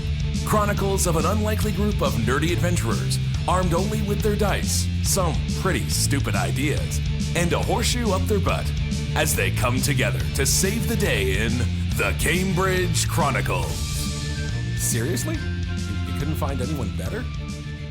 Welcome back to the Cambridge Chronicles. I am your judge for this evening, this afternoon, whenever you're listening. Mike the Birdman Don from ThisWeekInGeek.net, but I'm not alone as we continue to infiltrate the hideout of Wilson Fisk, aka the Kingpin. I am joined with... Stop, Freddy. Mr. Christopher. The Uppercut King. I love it. So yes, when we last left our heroes, the guards at Wilson Fisk's warehouse had just rolled to see if they noticed that Tombstone looks a little tan, if you will, for this time of year, and they rolled a 3. I am rolling like crap for NPCs today on the Universal table. Nice tan, boss. Well, I mean, they are corrupt cops for the most part, right? Yep, they're just like hired goons. They see it and they don't care. So they see Tombstone, they're Well, like, at go the on same through. time, shouldn't they be worried? Like, shouldn't they be? The door guards are one thing, but most of the guards, wouldn't they be concerned that half of their prisoners just disappeared? Yeah, it's Potentially, just crazy. Or potentially, all of them could have disappeared because it's not just 50-50 in every building you're in. Yeah, it's just mathematically, it's kind of all over the place. yeah. Yeah, so Some number. as Sorry. you approach the door, the guards just look at you, see the weapons, see your prisoner. They're like, "All right, go on through, Tombstone." So you enter the warehouse. You go down a long corridor. The place looks like it hasn't been used. And in so do I years. join them then once they get past the gate guards? That's up to you. We'll see if they notice you. Well, the gate is far beyond where I was, right? Yeah. So how do you intend to get behind them? I'm already behind them. I thought it was that I'm in the Yeah, you're guard in the room. guard warehouse. You're in the little thing by the gate. Oh, right by the gate. Yes, you were by the gate. Oh, I'm not gonna turn into a box again. I'm gonna shift into looking like one of the guys that I just knocked out. Okay, roll me your powers. See if you can mimic. Oh, this is gonna be great. And anything you don't do, you can just take off of them and just... 63. 63 against. Against 16. Excellent. So 63. Excellent. 63. It's enough to succeed, but you are an imperfect copy. Okay, so So his hair is blonde, yours is bright red. I'll put a hat on. All right, you put a hat on. There you You go. look like the guard's name is Tommy. Tommy. Yeah. So you take his ID badge and you've got his clothes on, or you All right. mimic So the I clothes. walk by the garden. And think, I'm gonna go take a piss. He's like, all right, just get back to your post. The boss doesn't want the door unguarded for too long. Okay. So you walk in. Or I should say, you want coffee or anything? Just like chit chat. He's like, I don't know if I want to bring me back a Snapple or something. That'd be nice. I'm gonna go take a piss. You want a drink? That's very New York. So you start walking in. You see Sir, or you see Tombstone, which you know is Sir because he's dead. I wave. Hey guys, it's me. All Because right. they don't know what I look like in this form. Yeah, This is true. yeah. So you do that. I'll shapeshift back now that we're out of sight. All right, so you join them. You're walking down this, like I said, this dusty hallway in this old industrial building, and you come into a room, or like a big, empty type room. Like it's like kind of like an airplane hangar would be a good way to describe it. Big empty room, and you can just see more guards. There's more people opening up those weapon crates that like you have. Okay. And you just see a fairly large bald man sitting in the corner, and he seems to be talking with some other kind of guard type people, some other guy who you would think would be the mercenary captain. What's Marlon Brando doing here? Yes. Isn't that basically what Wilson Fisk's supposed to look like? Like Kinda, Fat yeah. Brando at the end? Yeah, Fat Brando at the end. So you see this Vincent D'Onofrio looking motherfucker hanging out in the corner talking with some people. And you see them have this huge table in front of them, and they've got plans to the raft. And you see the different levels where they're keeping prisoners. There's like low-powered people, mid-tier people, high-powered level, and then the secure level. Okay. And he's going over them. He's like, well, I got the weapons. I've got the firepower. When do we do this? And the guard cap, you can hear him. Actually, everybody roll your intellect, or your reason. See if you can hear it. Reason? Yeah. God, I got low everything. 59 at typical. 82 and typical. Typical. Nope. For Sir. What did you get? 59 typical. 59 so no. typical. That is enough to hear it. How? I got 82. Oh, sorry. You got 82. Sorry. 82 at typical. Yeah, so you hear it as well. I have 36 on remarkable. 36 unremarkable. You, however, actually, you just hear it. It's interesting though, like strange. basically he's barely listening. He just Yeah. hears something in the back of. Yeah, it's, you it's hear funny them how like kinda remarkable. better- Like we're trying to listen and we barely hear it, and you not trying to hear it, and you're like, yeah, I hear it. Yeah, they're like, yeah, there's something It's there. hard to make out, but yeah, I got there. Stupid alien. So the idea is they're going to break out these two people named Morse Bench and Taskmaster, and then they're going to make a play against basically every mob that's left in the city. They're going to take advantage of the chaos as they just judge it, the event. They don't know what happened. Kingpin seems relatively unfazed. In fact, you hear him kind of gloating. You hear him say, you know, it's almost as if God himself just snapped his fingers and took out all my enemies at the same time. Lost a couple of friends, but hey, I guess if they're gone, they weren't worth keeping anyway. Yeah. Brutal. So he's like, he stands all the guards up. He's like, they all kind of go into rows. He's like, so here's the plan. We're going to wait until nightfall. We're going to take out a couple of Coast Guard vessels. And then we're going to hit the raft with everything we've got. Getting these people out shouldn't be hard. Whoever wants to join the payroll is more than welcome. You don't think they're loyal? Put them down. That's why we brought these Judas weapons. No. They're strong enough to take out Luke Cage. Trust me. Okay, so few people in there are going to be able to stand up to us. So we're walking in now. Is Sir still transformed, or are you back to normal? As far as I know, I Because- Yeah, yeah. So, I was gonna yeah, say, you're still you transformed. might Yeah. want to transform back because Fisk will notice that you're not the right person. Yeah. He's that kind of a detail-oriented person. We probably have a better chance of just saying, We're mercenaries. We want to just help join you. Was it Tombstone? Tombstone said you were looking for extra help, and he Yeah. gave us this to bring in, basically, sort of stuff. All right. We're going to see if Fisk notices that you are different. But we're walking in with different what?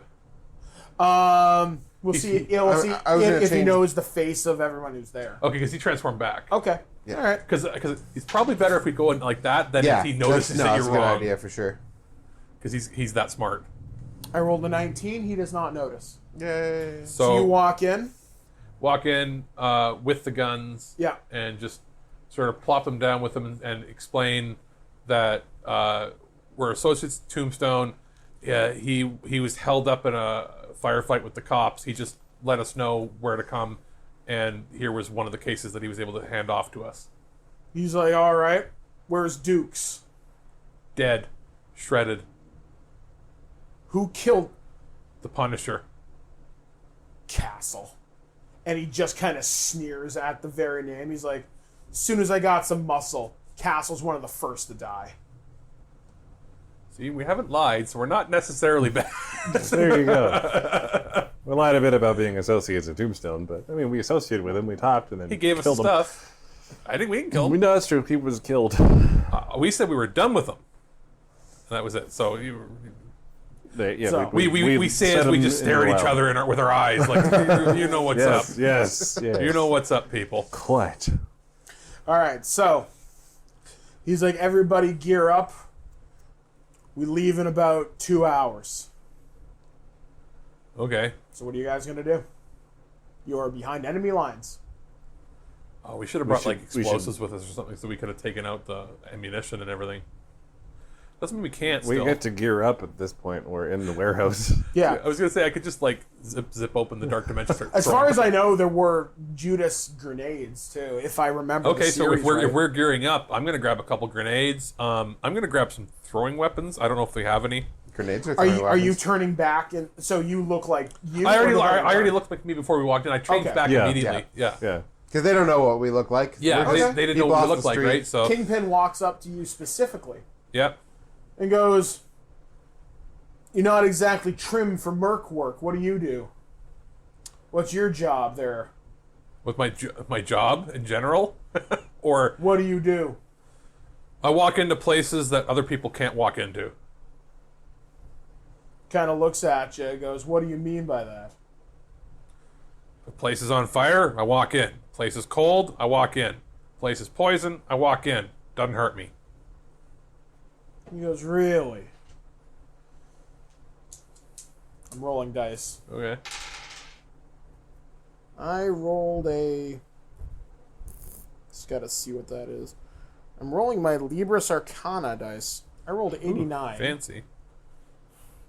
I'm gonna see what his intellect is.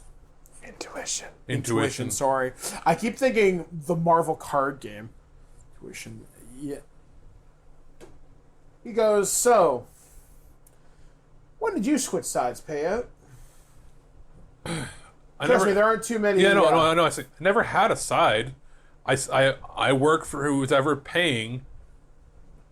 And right now, with all this going on, not a whole lot of good guys paying. He kind of takes a hearty laugh. He goes, "Yeah, it's the way it is. And, you know, the color of my money is always green." That's right. You know what? Government's got bigger things to worry about right now than pay me. This is true. Just follow whatever my Captain Carl says, and he'll lead you through this all right. All right. I promise you there'll be a place in the organization for you. I need people who are special. I got other legs to break after this. Yee. Okay.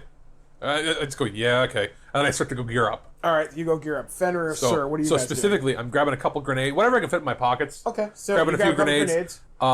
There's a handgun. There's an assault rifle. Well, those are useless to me. Unless I want to throw the assault rifle or throw individual bullets like darts. No, I'm gonna try to find if they're made out of alien material, right? Yeah. So I'm gonna grab like a throwing knife. Yeah, you find typical knives. A couple. Actually, you do find a knife that is specifically made out of the Chitauri metal. All right, so I'm gonna grab that, like a switchblade, I guess, like that I can Yeah, throw. there are combat knives, especially. And then I knives. guess brass knucks. Yeah, there's that type of gear. So brass knucks, a throwing knife, and some grenades. That's pretty much it. Something small that I can fit in my pockets. All right, you grab the gear. Like I said, you have a Chitauri knife and a pair of brass knuckles. Nice. All right, Fenrir, what are you going to do? I'm going to carouse through the armory that's there and see if I recognize any of the weapons or armor that's available. You do recognize a lot of it as Chitauri based. There are even some energy weapons which may have been stolen Hydra or maybe even stolen Shield tech. While you're carousing there, your pocket starts ringing. I answer it. You answer it. He goes, Fenrir, my old friend. Wait, is this the cell phone that... Because we had two cell phones. I've got the cell phone from Tombstone. Yep. And is this the cell phone that Shield? Okay. Yes. Oh. On the other end of the line, you hear a familiar voice. It is Agent Phil Coulson. He goes, I was under the impression you might need some help. We haven't heard from you in a while. Wanted to get an update on the mission. It's a bit hard to talk right now. I'm kind of in the middle of something complicated. Honey. Make it sound like you're talking to your girl. He goes, complicated. I love complicated. Where are you? I trust you already know that. Well, we could see you on satellite. Just wanted to know if your situation was hostile or not. We noticed you're working with the Punisher, so we wanted to try and keep the body count to a minimum today. I would say yes. Yes, it is. Yeah.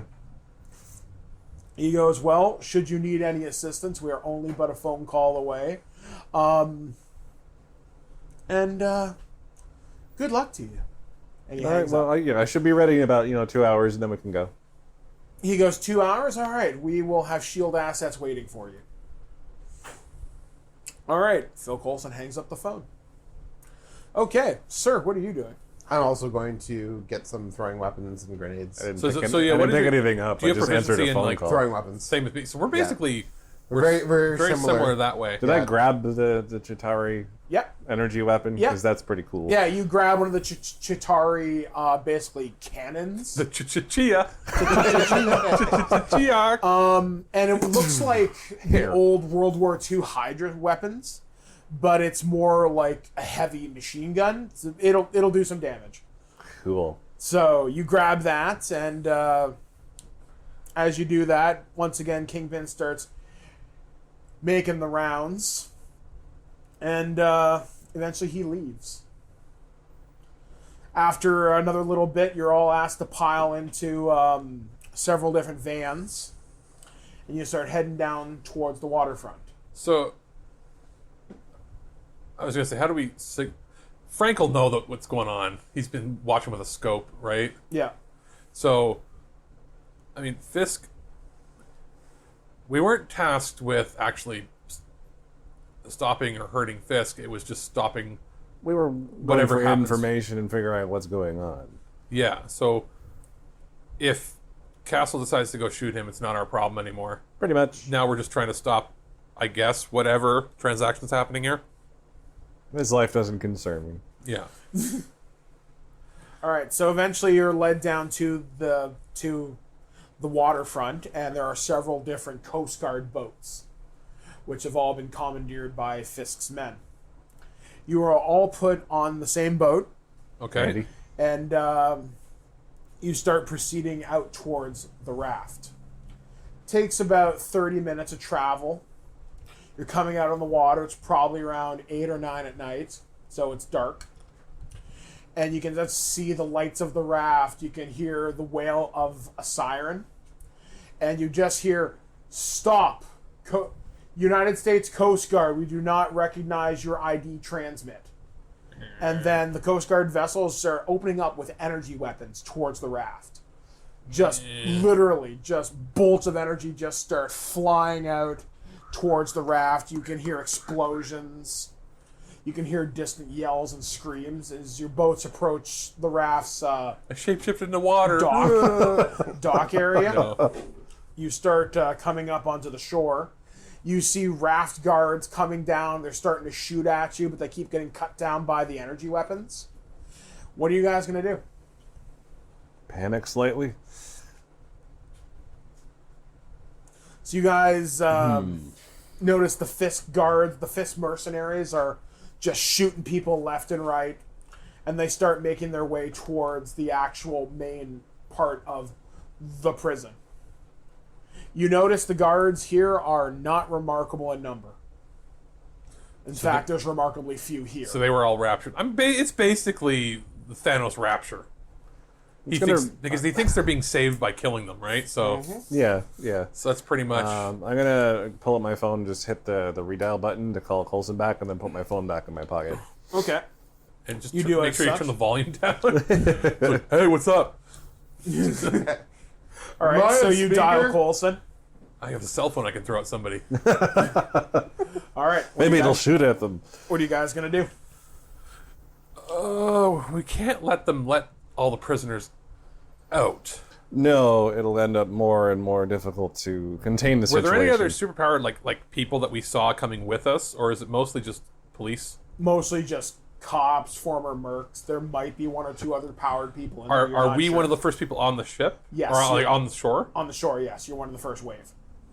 In grand total, there are 30 of you. And now, are we off first? Like, Yeah, you're in the first wave, so the first 10. first 10 boats or 10 people? First 10 people. Okay, so okay, so the other boats are gone. It's just our boat that made it. Yeah. So I'm gonna climb up quickly. I'm gonna drop one of the energy grenades on the boat. All right. You drop one of the Judas hand grenades as the rest of your crew starts to get off the boat. Click, click, boom! Huge explosion. Literally, everybody roll agility to dodge this. I don't have to roll. I'm already on the boat, right?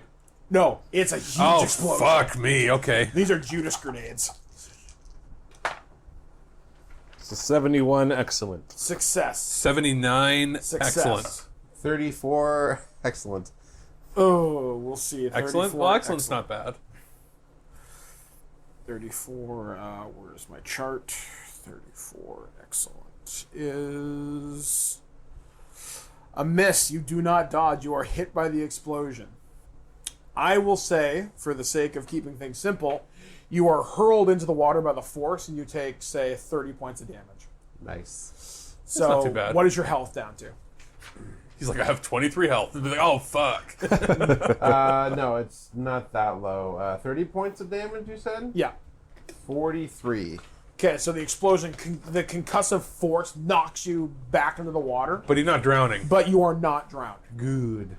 Okay, so you guys are on the shore. The boat literally goes up in this huge, almost nuclear-like explosion. Basically, the humans are dead. Yep. The first wave, they're like, what the hell? What happened? I don't know. How many humans are there from the first wave? All right, so from your wave, out of the 10, only 2 of them survived. So there's only 5 of you on the shore grand total. The other 20 people from the other 2 boats, they're still coming in. It'll take them a couple rounds to actually hit the shore. There's still a firefight going on between energy weapons and traditional projectiles. But you are in for all intents and purposes. Okay, so those 2 guys, what do you guys want to do with them? Well, I mean, I guess I'm not really talking to Sir because he's just like laying down. I'm being kind like, of floating I'm just gonna take a nap here. I'm probably going to swim to shore. Okay, yeah, you. Oh, yeah, start he swimming to the was shore. knocked back. Yeah. Yeah, he flew. So it's just me and Frederick here, but like, do you know what happened? Scratching Oh my god, what happened to the boat? So you want to go all Loki and like cut them up or something? I'm not supposed to kill people. It's not really my thing. They're not good people. That's true. You could like hamstring them and they can't move, or knock them out, knock their heads together, Three Stooges style. Yeah. Yeah, I think I'm gonna try to ensnaring missile, but like cast it to both of them so it wraps them together and Okay, tries roll to, me your powers. to do that. That is a 77 on amazing. So Oh, yeah. that is Yeah, a that's success. basically. So your bolo wraps around their necks and literally slams their two helmeted heads together. The force of your bolo plus the hardness of the Kevlar is more than enough to rattle them, and they are knocked right unconscious. So, Yeah, So my you were the only three intent was people on not the to shore. kill people, but it did kill them because I didn't realize the explosion was that big. I wanted to sink the boat. That's all with people oh yeah, on it's it. sunk. It's splintered. Whatever Well, I bits mean, are like, left. now we know how powerful these grenades are. So, yeah. That's handy, I guess. I'm going to say we both grab Sir out of the water. All right, so you pull Sir to the shore, and And actually, he should be regenerating pretty fast because he's Yeah. got... I do have regeneration. yeah. So, However that works. it's not that big of a deal that you blew up. yeah, as long as you didn't go to 0 health, and Yeah. even then, I think you'd come back. Well, no, pretty he'd be quick. unconscious. Like versus me, where it would, like I'd have to roll saving throws. Yeah, He would just eventually regenerate. exactly. From 0. Yeah, he's not immortal, but you do No. regenerate. But anyway, And the question, does that mean if he blows an arm off, will it grow back? I don't know. I Because haven't looked. he is. I don't know. I think it would depend on how high. Like if it was like spectacular or one of these Yeah, high level yeah. things. Because I did read that there's a difference between regeneration and like being able to grow body limbs back. Yeah, I think that is a different power. Because Wolverine has the growing. No, he does not grow his limbs back. He just has that skeletal structure. Yeah, his skeleton It's, allows him to build off of that. Deadpool has an even stronger version where he can grow everything back. Yeah. Like he can grow. Like if he blows up, if his As head far gets- as I understand, as long as a molecule of Deadpool survives, he can grow back from that molecule. yeah, like I know his head's been removed and his body's dead, but he grows a new. As long as his brainstem is there, he just grows a new body. Yeah, Yeah, it's correct. As long as there's one Deadpool molecule alive, he can just regenerate. He's from that. basically It takes a long he's time. the evolution of Wolverine's power because he's based on Wolverine's power. So, what are you guys going to do? You're on the shore. You can still hear there's still a pretty intense firefight happening between the mercenaries and the raft guards. So now- But the now raft it's guards time seem to- to be getting overwhelmed. Now it's time to pick up the phone that you put in your pocket and explain what's going on. Coulson, you hearing this? He's like, "Yep," and it seems like you guys are definitely in the thick of it. What did you do? We sunk the first wave of ships. Fisk is trying to free people from the raft. We could use your help. That 2-hour countdown I gave you. So far, we're the only people on the shore. He's like, "All right, give me 15 minutes. I got someone on the way." Also, we don't know what Frank Castle's doing, so that might be something. The castle's a wild card right now. Yeah, so be careful when coming in. He might not know that you're friend or foe. You hear Coulson go, "All right, we'll watch out for the Punisher." So, you hang up the phone, and you start hearing more and more gunfire. You start seeing more of the mercenaries get on the shore. Out of the 20 there, probably 15 survived. So it was a pretty one-sided fight with the guards because you're wielding Judas and shield weapons. So they start coming up the rocks. They start going towards the main gate of the raft. They plant a Judas charge. The door blows right off its hinges, and you can see the raft. It's like a circular, it's like a donut, but the walls are made out of what looks like some kind of a see-through material, kind of like glass, but it's not. Donut And there's prism. different levels. And you can see in each room there's people pounding against the glass. There's not as many in there as you would expect. Since Well. what happened. After the day we've had, nothing surprises me. And you see just people there just pounding on the glass, going nuts. And Donuts. you even see one of the people who joined you on the mission. Actually, this surprises you. This catches you completely off guard. You see Fisk there with you, dressed in merc gear. And he's like, "Find bench, find taskmaster." To us? Yes. Okay. He's like, "Actually, you three, come with me." Okay. Let's go with him. So you start going down the thing. You see Fisk. He's just starts gunning down guards left, right, and center. The guards don't even stand a chance because he's wielding one of those Hydra SMGs. Yeah. So like, just cutting them down. And eventually you come to a cell. You see a guy sitting there. He's sitting on the floor. And he's just doing this with his hands. And his hands are turning into a small waterfall. And it just keeps looping from his hand to the floor, hand to the floor, hand to the floor.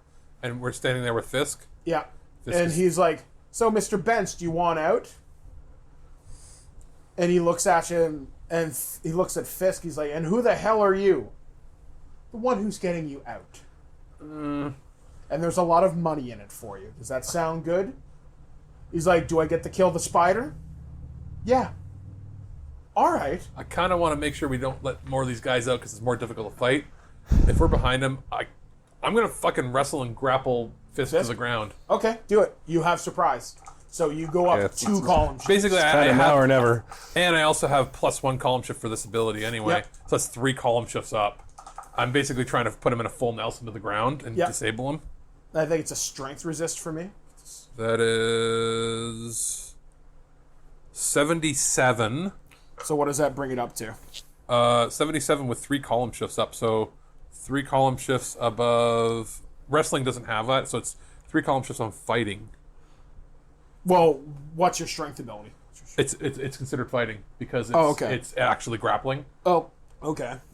This isn't a matter of me. It's not a feat of strength. It's me manipulating him like a wrestler. Okay. So what's 3 above remarkable? 3 above remarkable is monstrous. 77 monstrous. Yeah, that's not in the red, surprisingly. That's a yellow result, so that's good. I rolled fuck off 4. Oh, so basically he's like, I'm the one that's gonna get you. Oh, what the fuck? And I got him on the ground. Yep. I got him on the ground like a Kimura or something. Like got him in The Brock Lesnar lock. I Brock Lesnar locked him onto the ground. Yep, so he's like, Pale, what the fuck are you doing? And so I read this. This is the rules. I get 1 additional action if I've got him on the ground like that. All right, what are you going to do? I'm gonna, with my other hand, because I got him locked with the other arm and legs. Yeah. I'm gonna zip open to the dark dimension and both of us go in. Okay.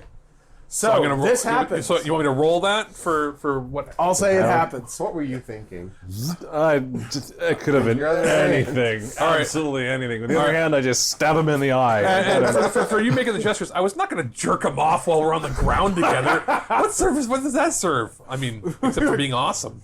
So, Tristan was so making I his zip open into face. the dark dimension and just let him go and get out. All right, so you emerge into the dark dimension. Just as he's screaming, probably in terror. Oh yeah, he's howling in fear. And literally you emerge into this place that has like, you see floating rocks, you see just swirling colors everywhere. The air is barely breathable. Fisk is like, what? And I just wave bye-bye, and then as I see tentacles and things roaming around, there's gas firing from all the different directions. It's Yeah, just- he starts to try and run towards you, and just as you're about to zip through, his hand reaches through, and the dark dimension cuts off his hand, and it literally right on the floor. Holy shit. Flops. So I zippered his hand off. Yeah. That's what they should have done in Infinity War. So I'm going, oh, okay, as I wipe more green goo, whatever it is. off me. Okay, so what next, boys? That was And unexpected. I wave at what's his name in the The water guy, he's like, bye-bye. that was my ticket out. All right, bye-bye. And we turn around, start walking away. You're not getting out today. So what next, boys? You start to hear the glass Yeah. crinkle, that splintering sound. You just see it. You turn around, see the guy. He stands up. His lower half turns in the water, like literally like a water. So you could have spout. just gone out whenever you wanted. Well, he No, was sealed in there, but now, he's it's cracked. mad. Yeah. So he starts punching it with fists made of water, like high pressure jets. Yeah. I go, no, stop it. And he Do just you have any idea how much that forces- costs? Plus, I rolled really well. I did just basically beat the Kingpin. I'm sorry, I'll be honest, there's not really a deal he can make with Dormammu or anybody in there that they're going to care about. He has no power. You've come here to die. So I've basically... But again, I'm not a bad guy. I didn't kill him. I banished him to another dimension. And now you have a trophy. Technically, So, yeah. Hydro Man, for lack of a better description, that's who he is, keeps punching against the glass, and he can't quite get out. You see little spurts of water Okay. start to come out, but it's not enough for him to form. Kind of gross. And I just yell at him, like, do you want me to send you where I sent him? I go to intimidate him. Roll me... I'm actually going to have you roll for that, because I think this actually might be kind of a fun fight. I'm going to say... What would Intimidate even be under? Reason, maybe? Or would it be in... No, Could be psyche. Psyche, yeah, You I know guess. what? Yeah. Just psych him out. Roll Psyche.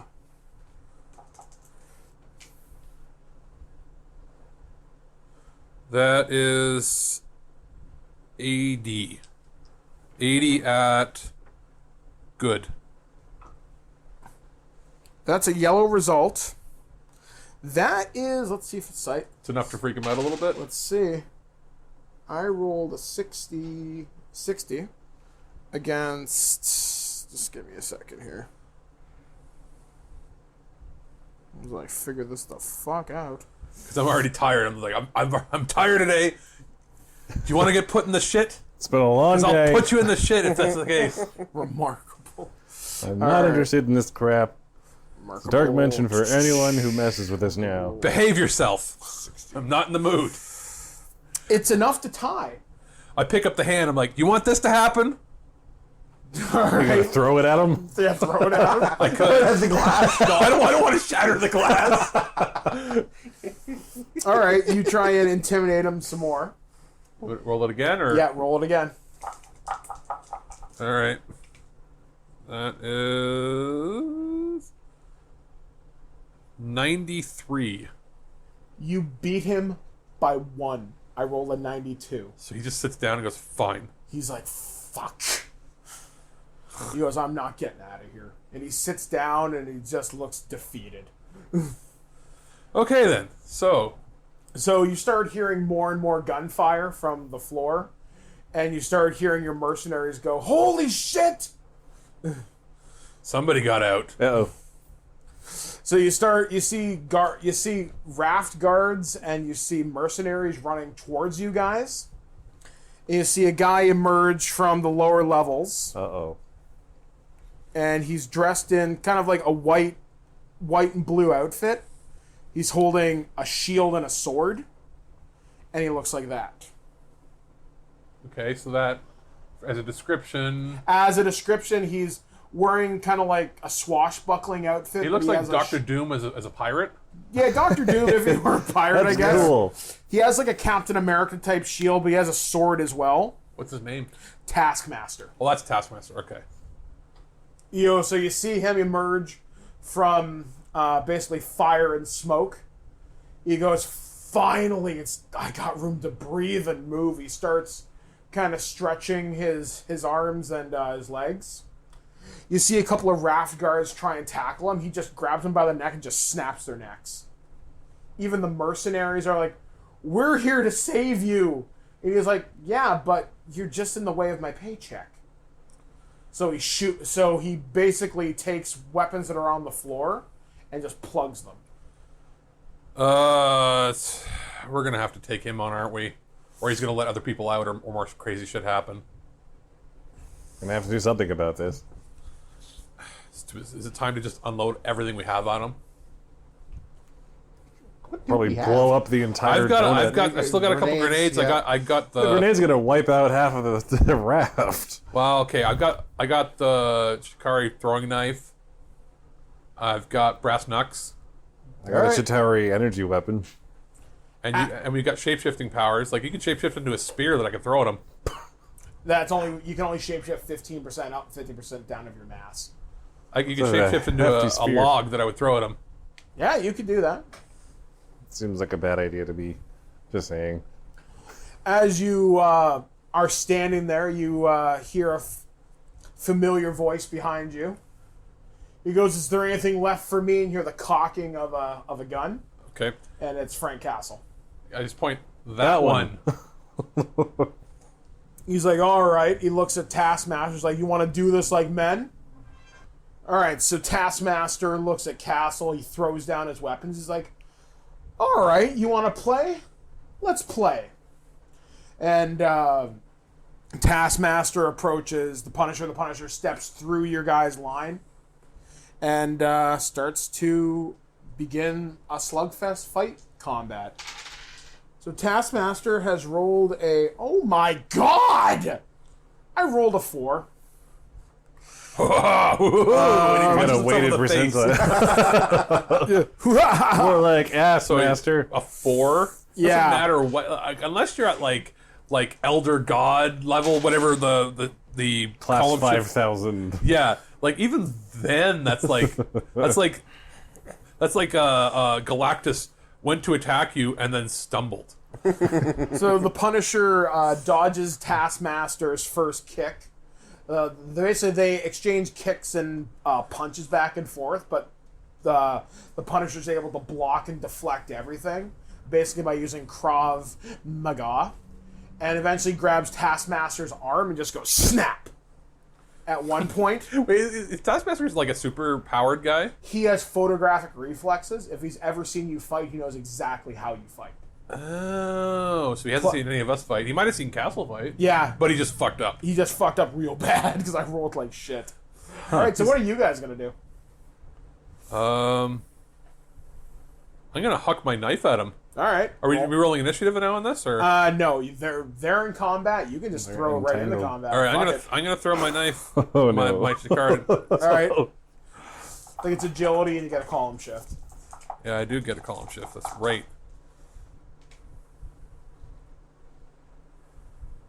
69. Against Excellent. 69 against excellent. So that is a green result. So that's a hit. And do I have to roll for damage? No, just does the standard damage. We'll see if Taskmaster is even able to dodge it. He's probably like, owie, my arm. Oh my god! One. Sorry, do I throw it and get it to like the back of the brainstem or something? It picks him right in the arm. The good arm? Yeah, in his good arm. So he's just like, Damn it! it's like Ace Ventura when he's fighting in the second movie and he gets the arrow to the leg and then or the spear and then he gets the spear in the other leg and he's like, Castle kind of looks at Taskmaster. Taskmaster kind of grimaces up from the floor because you did enough damage to knock him down. So is he gonna grab the knife out of his arm and twist it or something sick? Yeah. So Castle kicks Taskmaster right in the chin and basically grabs the knife, twists it in his arm. He goes, "Guess who's not leaving today?" And again, I didn't kill him. You just maimed him. And I keep adding up in my head. I'm like, how much money it's going to cost to pay out all this?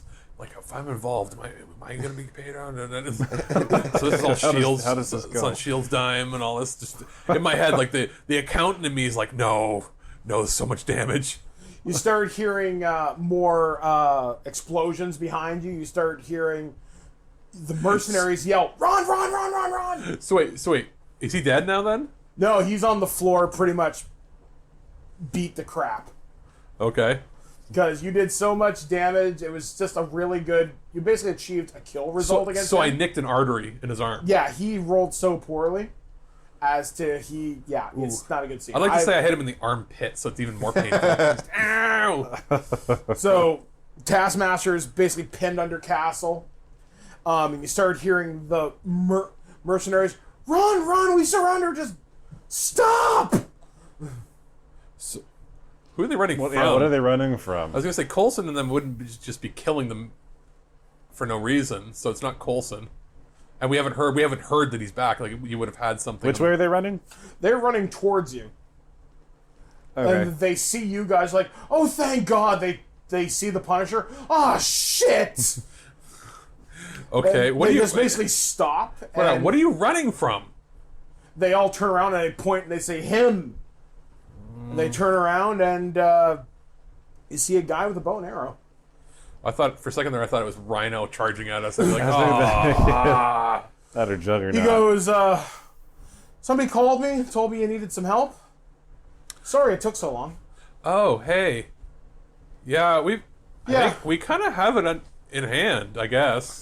He looks down at Taskmaster. He goes, "Yeah, I'm kind of getting that feeling here." Oh, Fisk is gone, by the way, and I just pick up his hand like he gone. He goes, "Oh, that Fist. is so sick." He's fist. Yeah, he's kind of he gone. Like where is he? I don't know. He's gone. No one, literally no one knows. Like I can say where I left him, but he's not there no more. You see this guy. He says, "My name's Agent Clint Bar." Oh God, that is sick. What did you do?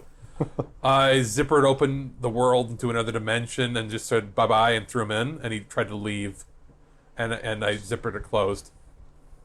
And I thought Wanda was weird. All right. I don't know how it works. It just happens. You should go see He's the like- doctor on that one. He's like, oh, God. He goes, well, I'm here to secure the prison, as you called our mutual friend, but I think you got it under control. He kind of slings his bow across his back. Shield is a little less efficient of late. Yeah, well, half the world just disappeared. So Evidently. I was just say, do you know what's happened? Because we were called in, and Fury just turned to ash and fucking vanished. Everybody's gone, and we just went along with the mission anyway. I've been getting some. I've heard from Captain America and some others over in Wakanda something about a big purple guy named Thanos. I was gonna say, because like, where's the like? We're just like, where are the Avengers? Where is everybody? Like, we know you're an Avenger because you're like, it's obvious. Like, where is everybody? Well, I don't know where Tony is. I know Rhodes is still around. You wouldn't believe me if I told. There's a talking fucking raccoon. Because I was gonna say, really okay, but you've seen what's going on out there. Yeah, and it's only gonna get weirder from here. Okay, we're still getting paid, right? Because we're not actually part of Shield. That's the thing, right? Like He looks at you, goes, I don't know. Okay, whatever. Like, I just got a phone call, told me to look for. He points at Fenrir, says, evidently the guy with the wings. I was supposed to come help. you've got wings? I try to keep that a secret. I try to blend in, and it doesn't lend well to that. You didn't just like fly into the prison? It's a raft. But it's a donut. How am I supposed to get in from the top of a donut? That's true. Through the center hole. Just go right through and around and He around and goes, around. but for right now, I know there ain't a lot of us superpowered people left. There's me, All right. Steve, Natasha. This is just kind of Steve. We go, Steve, but he's Steve Rogers? No, Steve. We got Steve. He's just a dick. He's got like Peter from Deadpool. He's just a nice guy. He just showed up. I saw the ad and thought it would be cool to join. So, until I hear from Fury or anybody else, Well, you're not hearing from Fury. Fury is, I told you, he vanished. He's ash. He's gone. He just you fucking see his face kind of go white. He's like, gone. Like, when I say gone, not gone like what I did to Fisk, like gone. he's like, well, then there ain't a lot of us left. Like dandelion into the wind. Gone. Poetic. He kind of exhales, kind of drops to one knee for a sec. He's like, you're telling me that you three plus what's left of the Avengers, that's it. That's all we got for help right now on Earth. As far as on Earth, this is happening everywhere? Everywhere. Entire cities gone. Then yeah, I guess. We didn't see really anybody, like, I mean, and I what's Frank doing right now? Frank's just kind of. I mean, we got Frank. But as far as people that have powers, that's it. Frank kind of looks at Hawkeye. He's like, I ain't joining your spandex party. Agreed. I said I didn't want to wear spandex either. He goes, I'm going to throw this asshole back in his cage. Okay. So, the Punisher literally drags Taskmaster by the back of his cape, and he's kicking and screaming down the hallway. And you can just hear one of the final words is, please don't hurt me. Is he crying? Basically. He's supposed to be this big bad. Turns out he's... Is he yelling at us? Don't leave me with him! He's scared of the normal.